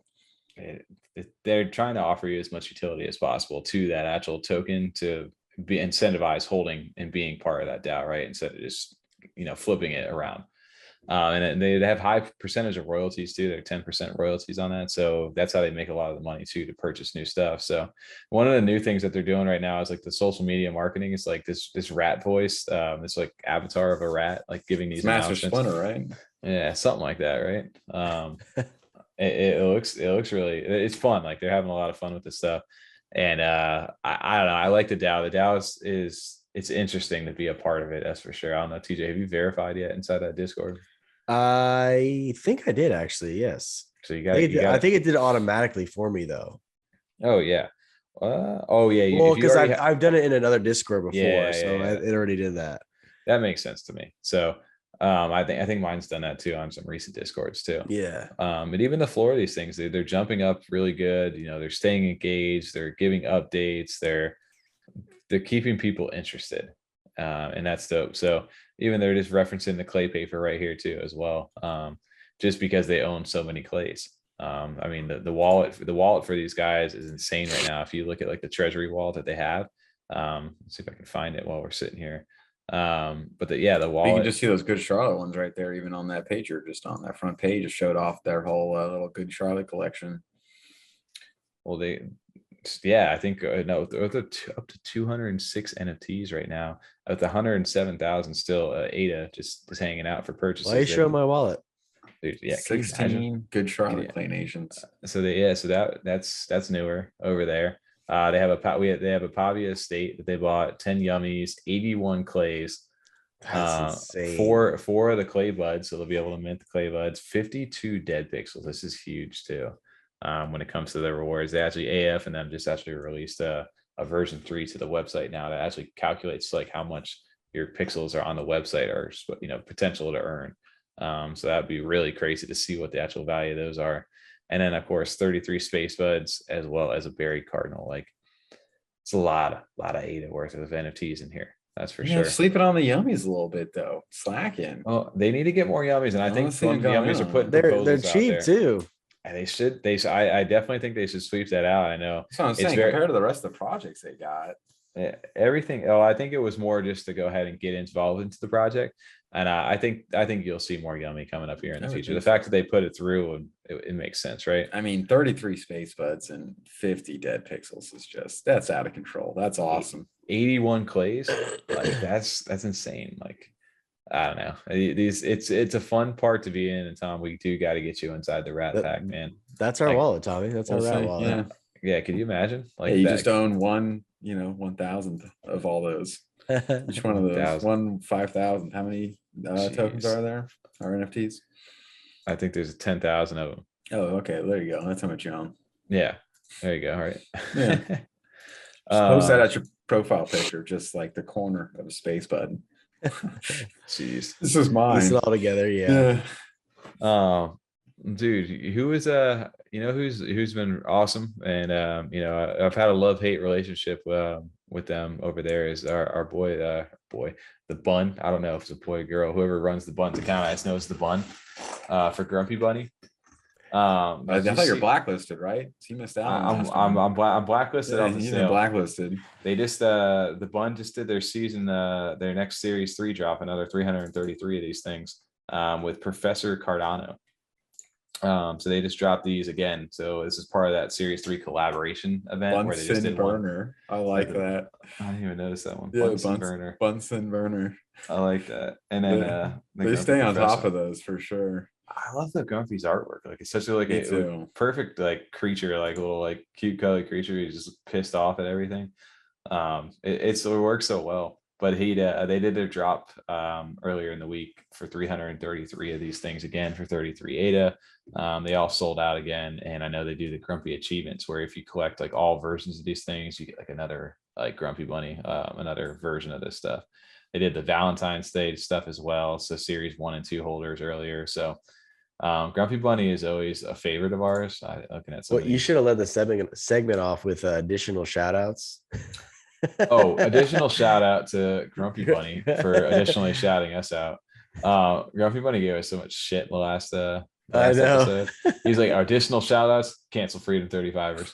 Like it was amazing. I want to put him in the top shout outs. Tommy controls the Twitters out of me and I said to change it to continued shout outs. I actually want to make a full post just about Bunny. Just Tommy's our CardanoBuzz. Oh wow, dude! Just kidding. Damn, cancel me, I guess. Please put the little GIF where I just disappear.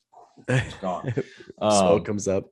But I had to shout out everybody because I'm like late last night, all of a sudden I see a tweet go out. It says, check out the boys Freedom 35ers for a great CNFT podcast. Yeah, they cool. post weekly topical unbiased content. Their videos are a nice vibe. And I was like, damn, the Grumpy Bunny actually just gave us a compliment. Like, that's so nice of them. Because usually over there, Grumpy Bunny, me and him get into it, you know. You should have wrote on there. Did someone hack your account? This is a nice post. I was going to say, right? The Grumpy Bunny, I just, I have to always shout them out. And, obviously, clapbacks I'm just waiting for, I was waiting for somebody to for him to be like, fuck you guys or something like that. Like, yeah, just kidding or something like that.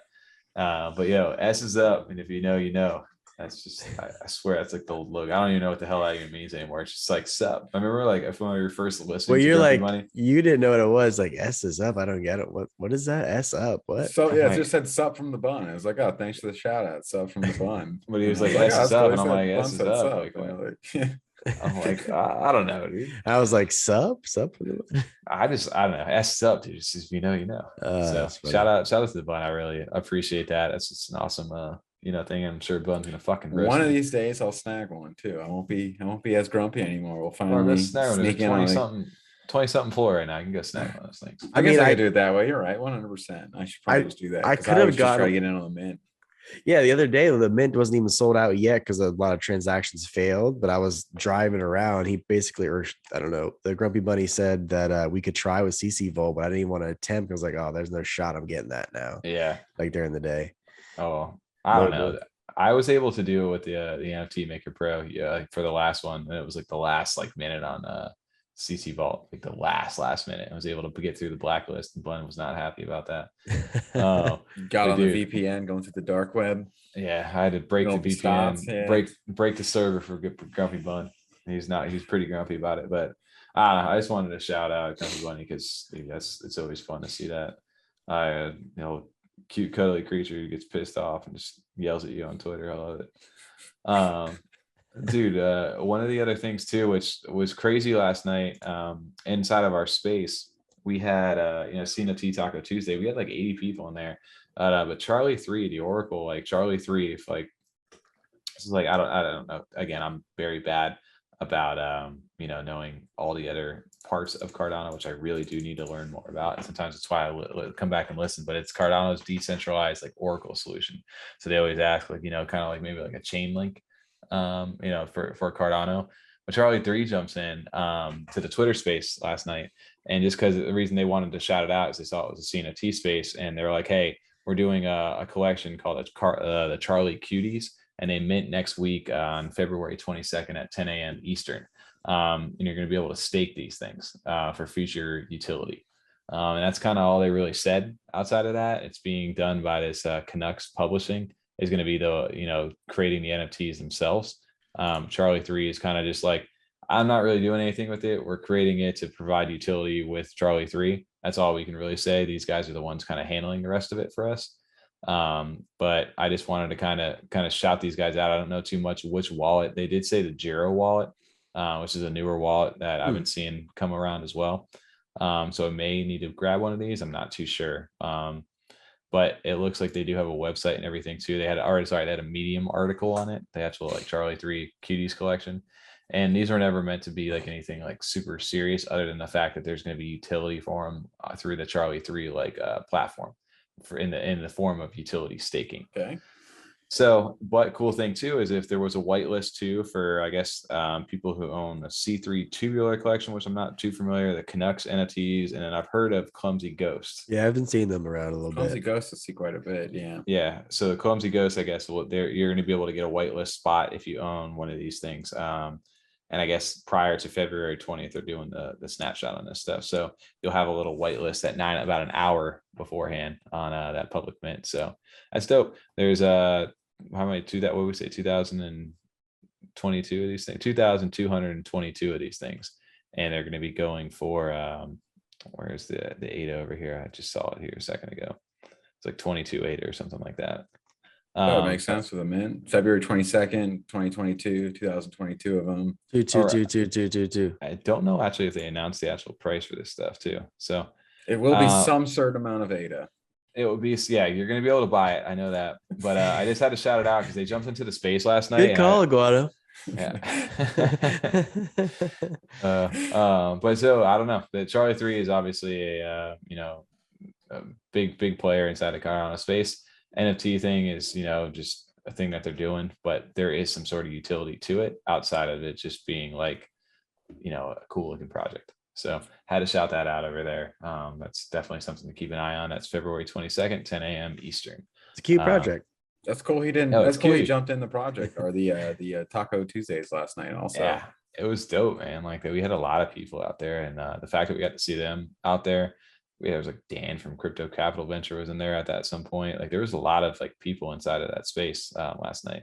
Can you tell you what happened to Charlie 1 and 2? Nope. Charlie 1 and 2 are not to be spoken of. Is that like Johnny 5? He who must not be named. TJ, I know you had it's something that you wanted to kind of quick talk about another mint, or actually two of them, but I'll put this one out here first. Is the Moonimals, Moonimals, which is minting. Yeah, I've seen these things around for a while. Back into the space, but the actual project itself has been around, and I know they used to hold a pretty high value as far as the floor and stuff goes. These guys are launching as well on the 20th, and there's 5,555 of these things. Yeah, I'm gonna try to snag one of these for sure. And I mean, they look pretty dope. It's got clean artwork, and if the website wants to load for me, I'll show you guys what it look like. But yeah, these drop in a few days, and there's so they're are they all squirrels, right? They're all squirrels. Yeah. Okay, yeah, they are. All right.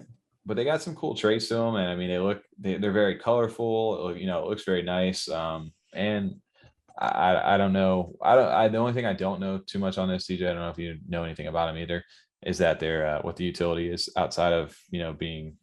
I guess there's a multiverse or something along those lines that these guys have. I don't know anything outside of that. I think they have plans for like a serum too to mutate your squirrels in the future. I mean, I think it comes out like next month or the month after. Okay. I know they're doing weekly giveaways of ADA for 2 random holders each week, and then the last week will win 700 ADA. So they're doing just ADA giveaways for the next 4 weeks after the mint. Okay. Yeah, they have an acorn serum. That's what the next part of in quarter 2 of this year is going to be, for an airdrop of acorn serums. And then mutant sneak peeks. So they already go on the mutant route on this stuff. Good thing is they are Big Bang Moonimals. There you go. So they're calling that mutation of Big Bang. Yeah. Acorn serum's probably better. I would have just like, oh, your squirrel got rabies. Rabies serum. Yeah. Interestingly enough, over here down the line of royalties for Apollo holders, which is I believe an earlier collection for these guys too.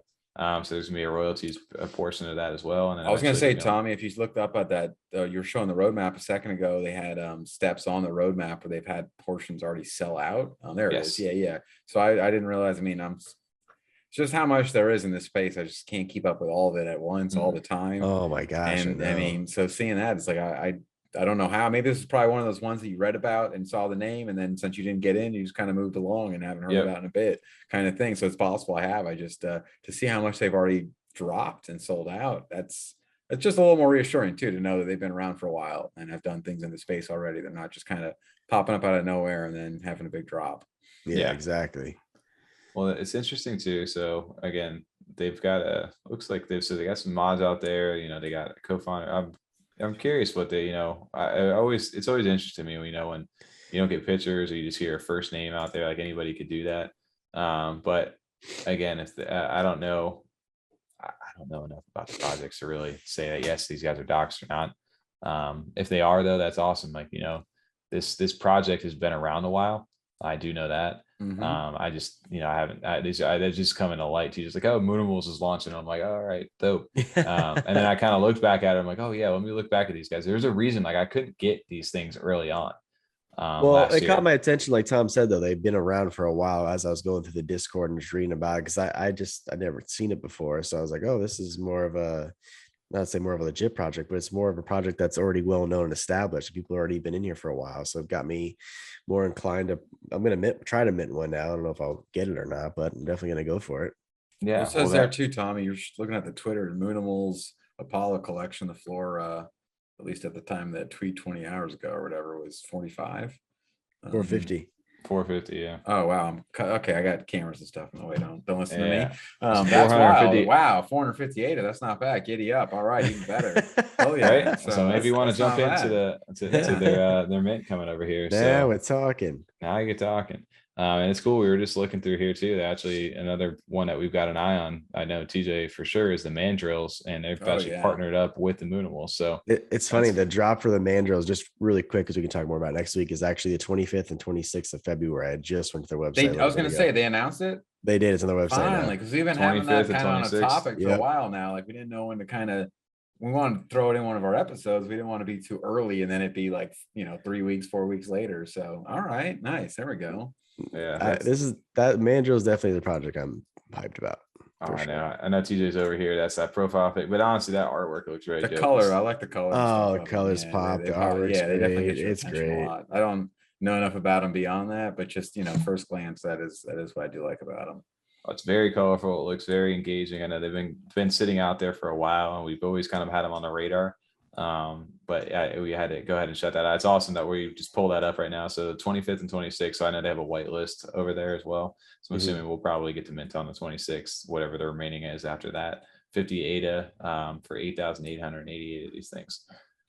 Look at the so they have like a cityscape, which is just tons of color on it and stuff like that. You're showing right now their website, but it's like a downtown at night. And look at the store right there at the yellow sign. It's Hoskin and Sons. Yeah, I was about to just call that. That's pretty good. That's not bad. Clever. No, I like that a lot. Yeah, I like the graffiti and like the metro. Like they got the subway going by and stuff. It's a cool graphic they got there. Yeah, well, whoever does their marketing with their Discord and Twitter does a great job, because I see their posts and stuff all the time. I don't know, it's because I'm waiting for this drop, but I see them all the time. I think it's great.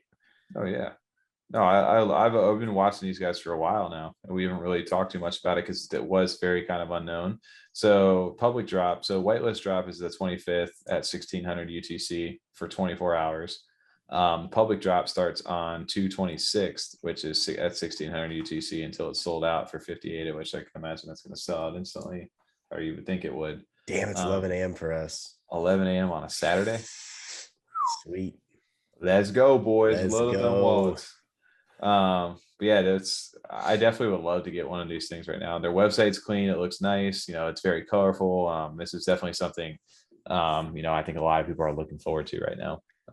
And yeah, dude, I know TJ, this is definitely screams your kind of vibe right here. I talked about this project, not on the podcast, but off podcast, off stream, whatever you want to call it.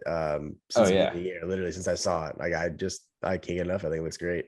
Yeah, it looks sick. I'm a big fan of that. So 58 is not a bad price for those as well. So hopefully there'll be some left after that. I don't want to get one so bad. Hopefully there will be something left out there. Because obviously TJ and his profile pics, he's big on top of these things, but Mandrillz is definitely one of those quality ones that I would be holding on to. Man, well, another last thing that you brought up to us tonight, which I just had a quick shout out, was this Ape Nation, man. This is another TJ project over here.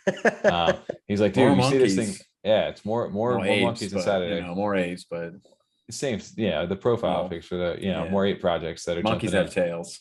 Yeah. Well, I saw these things minting. They started minting on I guess Valentine's Day, and I saw them minting when Wraith CNFT, when that was dropping, and I didn't really think much of it. But these guys, TJ, you said recently these the floor for these things. Oh, the floor jumped to 48. Yeah, already. So people are buying these things at the Ape 1200 floor. All right. We were just talking, not floor, 1200. I'm sorry, 1200 sale. Yeah. But all time high is 4,000 now for these guys. Look at the volume though too. That's man. I don't know, man. Like you have the Chill Kongs, you have a Space Ape Club, you have 8 Club, you have I don't know what other apes. All I'm saying, apes succeed. It seems like so that's why I meant to two of them. When in doubt, ape in. Like that just seems to be the motto right now. But dude, yeah, I didn't know anything about these guys. These guys have only 1,700 followers. They've joined, or 18. Wow. Wow, that just changed in real time. You've been pushing all night on Twitter tonight. I don't know, man. That's sketchy. 1,700, 1830. Oh, yeah. That's actually really crazy. We got that on record. So, hey, shout out to all those extra followers that just jumped in. But yeah, TJ, I just had to shout that out to you because you're over here like, yo, I'm gonna snag one of these off secondary. You should grab one. I'm like, dude, I can't do another one of these. But we say that every time, and they go to like a 2, 3, 4 floor. TJ wasn't missing it this time. That's it. I wasn't missing it. He's riding that train. He doesn't care if it goes to 0. He just wasn't gonna miss it. He's gonna miss it. He's gonna get on either way, up or down. Yeah.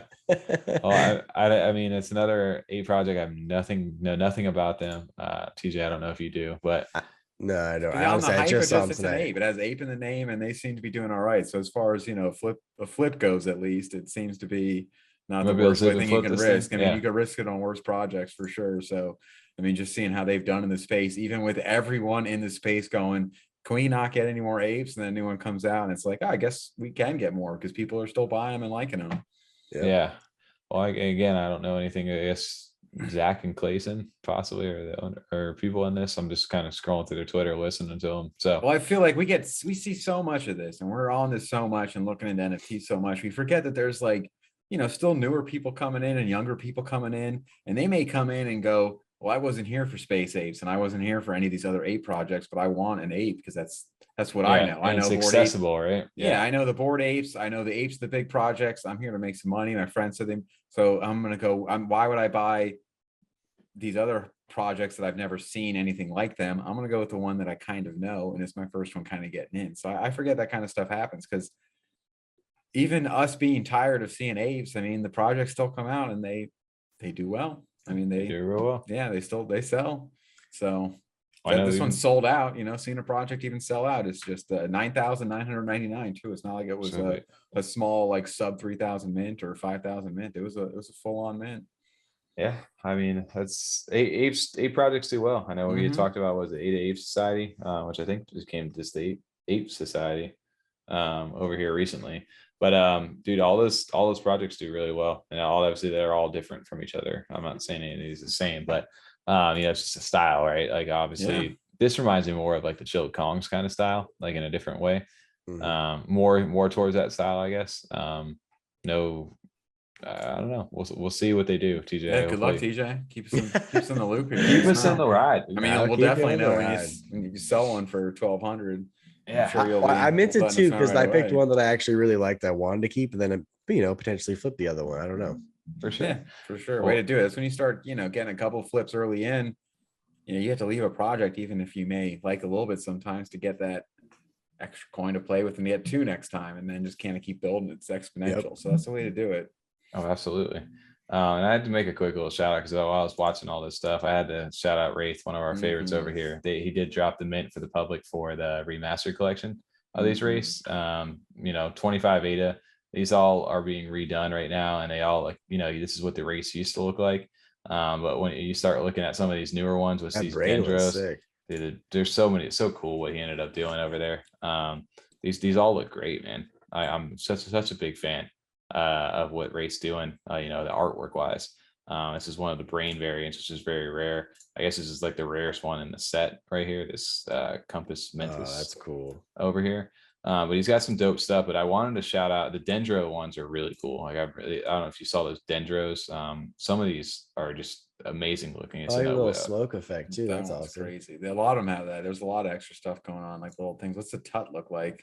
I'll just show you that. But this one's dope where it just like disappears a little right there. That one's fun. Tut isn't too great. This is the one over here. I think this is more just another kind of basic. Okay, but it's kind of got like a yellow. I didn't know if it was like a King Tut type thing. He's kind of got that like Pharaoh mask kind of look to him. Yeah, I got one, little hard eyes. The with love. I like that one a lot. They all like the glitch effect a lot on that one. Yeah, they have all of them are all unique in their own different aspects of stuff. Like, so he's basically taken the 2D version of these things and made them into like a 3D, like animated version. The cards look so clean. Like it looks like it's printed onto a card, but like the card's transparent. Like it's such, the quality is so high. It's not like a basic backer anymore. It's the card. It's good. It's such a cool like idea to even put them on a card like that. They look really good. Oh, they all look and they're amazing. moving though too, and they're not just a static image. They're all animated and actually moving. The smoke moves, the neon and stuff like glows and moves and flares in. They all look really good, and they're still minting right now. But the big thing, like obviously, this is one of my favorite ones out of the group too. Just a little like that one's fantastic. Grim Reaper guy. Oh yeah, it looks amazing. But one thing I wanted to shout out about this collection is this one right here, the gift. It looks pretty standard, right, compared to the rest of these ones. Looks like a safety vest, yeah.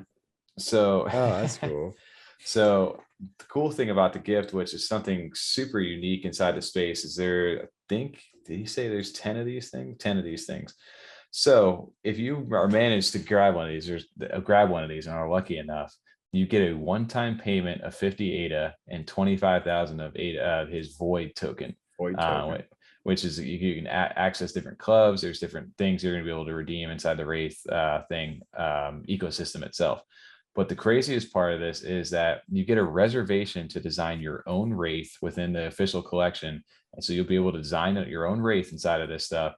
It's going to be rendered by Haptics, who is the founder of Wraith CNFT. He's going to render it for you. You're going to design your stuff. And on a limited run sale, 100% of the sales proceeds go directly to you, not him. That's cool. I didn't know that. So you get to make your own Wraith. So the more badass you get to be able to make it, and you get people who want to buy it, the sales go to you for that. So I've been slowly every day, like I don't even care about the sale, but I just want to design a Wraith. That's so cool. That's what I'm saying. Like, he's basically giving you the tool to be able to mint your own NFT and get the proceeds from it without having to take the risk. Amazing. And he's the one giving you that. So that's why I wanted an established project already too. Yeah, like with the name and everything behind it. I had to shout him out. I had to for Wraith for something like this. Because where in this space do you see something like this? This is not one of those projects, like you said, where you just ape into it and then you wait for the floor to rise up. Like that's just not this community right now. But dude, if you're looking for quality, if you're looking for good artwork, looking for a fun community to be a part of, and then for new things to evolve over time like this, like first off, if you land this one, you automatically get 50 ADA and 25,000 void. That alone has already covered your cost of mint. But the fact that you get to design your own thing on top of that, that would have been just cool to design. But then he's going to give you 100% of the sales proceeds too from what you sell. That's cool. Where do you see something like that in this space? And also, now that he's got the void token and stuff, like I'm curious how many things he has, all these ideas he's developing. Because when we first started talking about it, it was just the little ghost. And even how far they've come from that, where they're full on animated, like 3D, like playing card type look. There's so much going on with them now. They've come so far. Now he's got a void token. So like I feel like he's got all these little ideas in the back burner for the token and stuff like that. What he's going to do with his Wraiths. It's a matter of time for his stuff takes off though too. Eventually people will come. I see more and more people coming into the Discord, and I'm excited for Wraith, man. Like the artwork is amazing. The community, he's not like a heavy marketer, dude. He does all this stuff himself and he's very good at what he does. But again, it's not like in your face, kind of like pushing the marketing stuff. But that's why I always like get it whenever I get a chance to talk about Wraith, especially as the mint goes on, dude. Please check him out if you're looking for a good artwork, like collection community kind of thing. This is what that is over there. So I just had to shout that out for sure, because I know for a fact it's something I probably said like episode 4 when we first started talking about him, is how much detail he gets into just like a pixelated picture. And now that he's doing it, this must be a blast to do some of these, because like how much more detail and just like creativity he can throw into that. On top of it just being the pixelated ghost with all the extra effects and everything he's put into this. Oh my God, and then how the different variations and stuff too. You got the coffee cup guy, right? This is my favorite one. I love the coffee cup one. It's the good morning. It's the good morning Wraith. Yeah, and it's got the coffee cup, and it's just every day you wake up, good morning. The slightly dark roast. Yes, and I love that. Like that's like his like caption is just like slightly dark. Is his like tag. So dude, just shout out to Haptics, shout out to Wraith CNFT. I know there's also the Happy collection that he had done with this guy Steele, like an uber boring man on Twitter, that he has another collection coming out called the Veil. And those are 1-to-1 mints into those kind of things. So go check out Wraith's website if you haven't already. They're currently minting right now. If you want to pick up some cool artwork, and if you want a chance at getting the gift to be able to redeem, there's 10 of these things, which I don't know that any have gotten pulled yet. was gonna say, has he announced any at all? Because that's what I was just about to say. I'm about to jump over there. About to go snag one, right? Yeah. So I don't know. I just wanted to shout out Haptics. It's been dope. So wrapping it up on the back end, another Freedom 35s after we got here. Lazy ZZ TJ over here. That's really dope. TJ over here just fucking around the Zoom on the back end towards. If you made it this far, the J Crypto episode, I feel like every time we want to go ahead and get shorter, we get longer out here. It's it never ceases to amaze me how much stuff he does over here. Just wait till episode 20 stuff. And these are going to be 9 hour it's like guys, we do a live stream. It's like watching C-SPAN or something like that. Hey, if you Congress is in session. Oh my god, man, I'm leaving this on. There's so much stuff to cover, and it's in a week's time. So this is why this Discord is going to be so much fun. So Friday is going to be a good time. I hope we get some good people in there. I think we'll talk more about it. We'll probably put an announcement out as far as roles and different things inside of there. But yeah, just stop in, because we have some fun stuff planned over there. And if you like the game, especially jump into that Discord, because I know we got some fun game nights and stuff like that planned for us as we build our community out there. So, dude, appreciate everybody listening out here. It's been a long night, a lot of topics to cover, a lot of exciting news, and dude, so much happening inside this space, man. I feel like moving much happens so fast every day. Every time. I think we end every episode the same way. Dude, so much stuff happens. So excited for what's coming up. And we have to just eliminate the 86 everything out of here right now. So that's where I think that Discord will come into play for us. It's like, all right, we couldn't talk about this week. Here's the alternate topics of the week. Guys, let's have a conversation. Let's do a Discord live. Let's do a YouTube live or whatever it is. So there's so many options for us too. So I don't know, boys. Yeah, moving forward. Freedom after dark. Yeah, for sure. Freedom way after dark. Freedom's super after dark, dude. I was upset, man. 1 a.m. We stayed up late on Fart Cuban's birthday. We had the Super Bowl this past week and some CNFTs.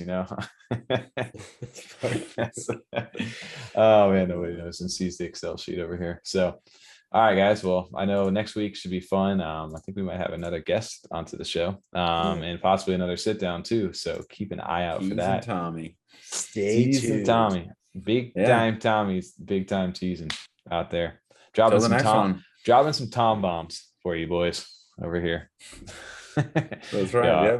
I love Lazy ZT. All right, guys. We're going to head out. We will catch you guys again on the next Freedom 35ers. Freedom 35ers, baby.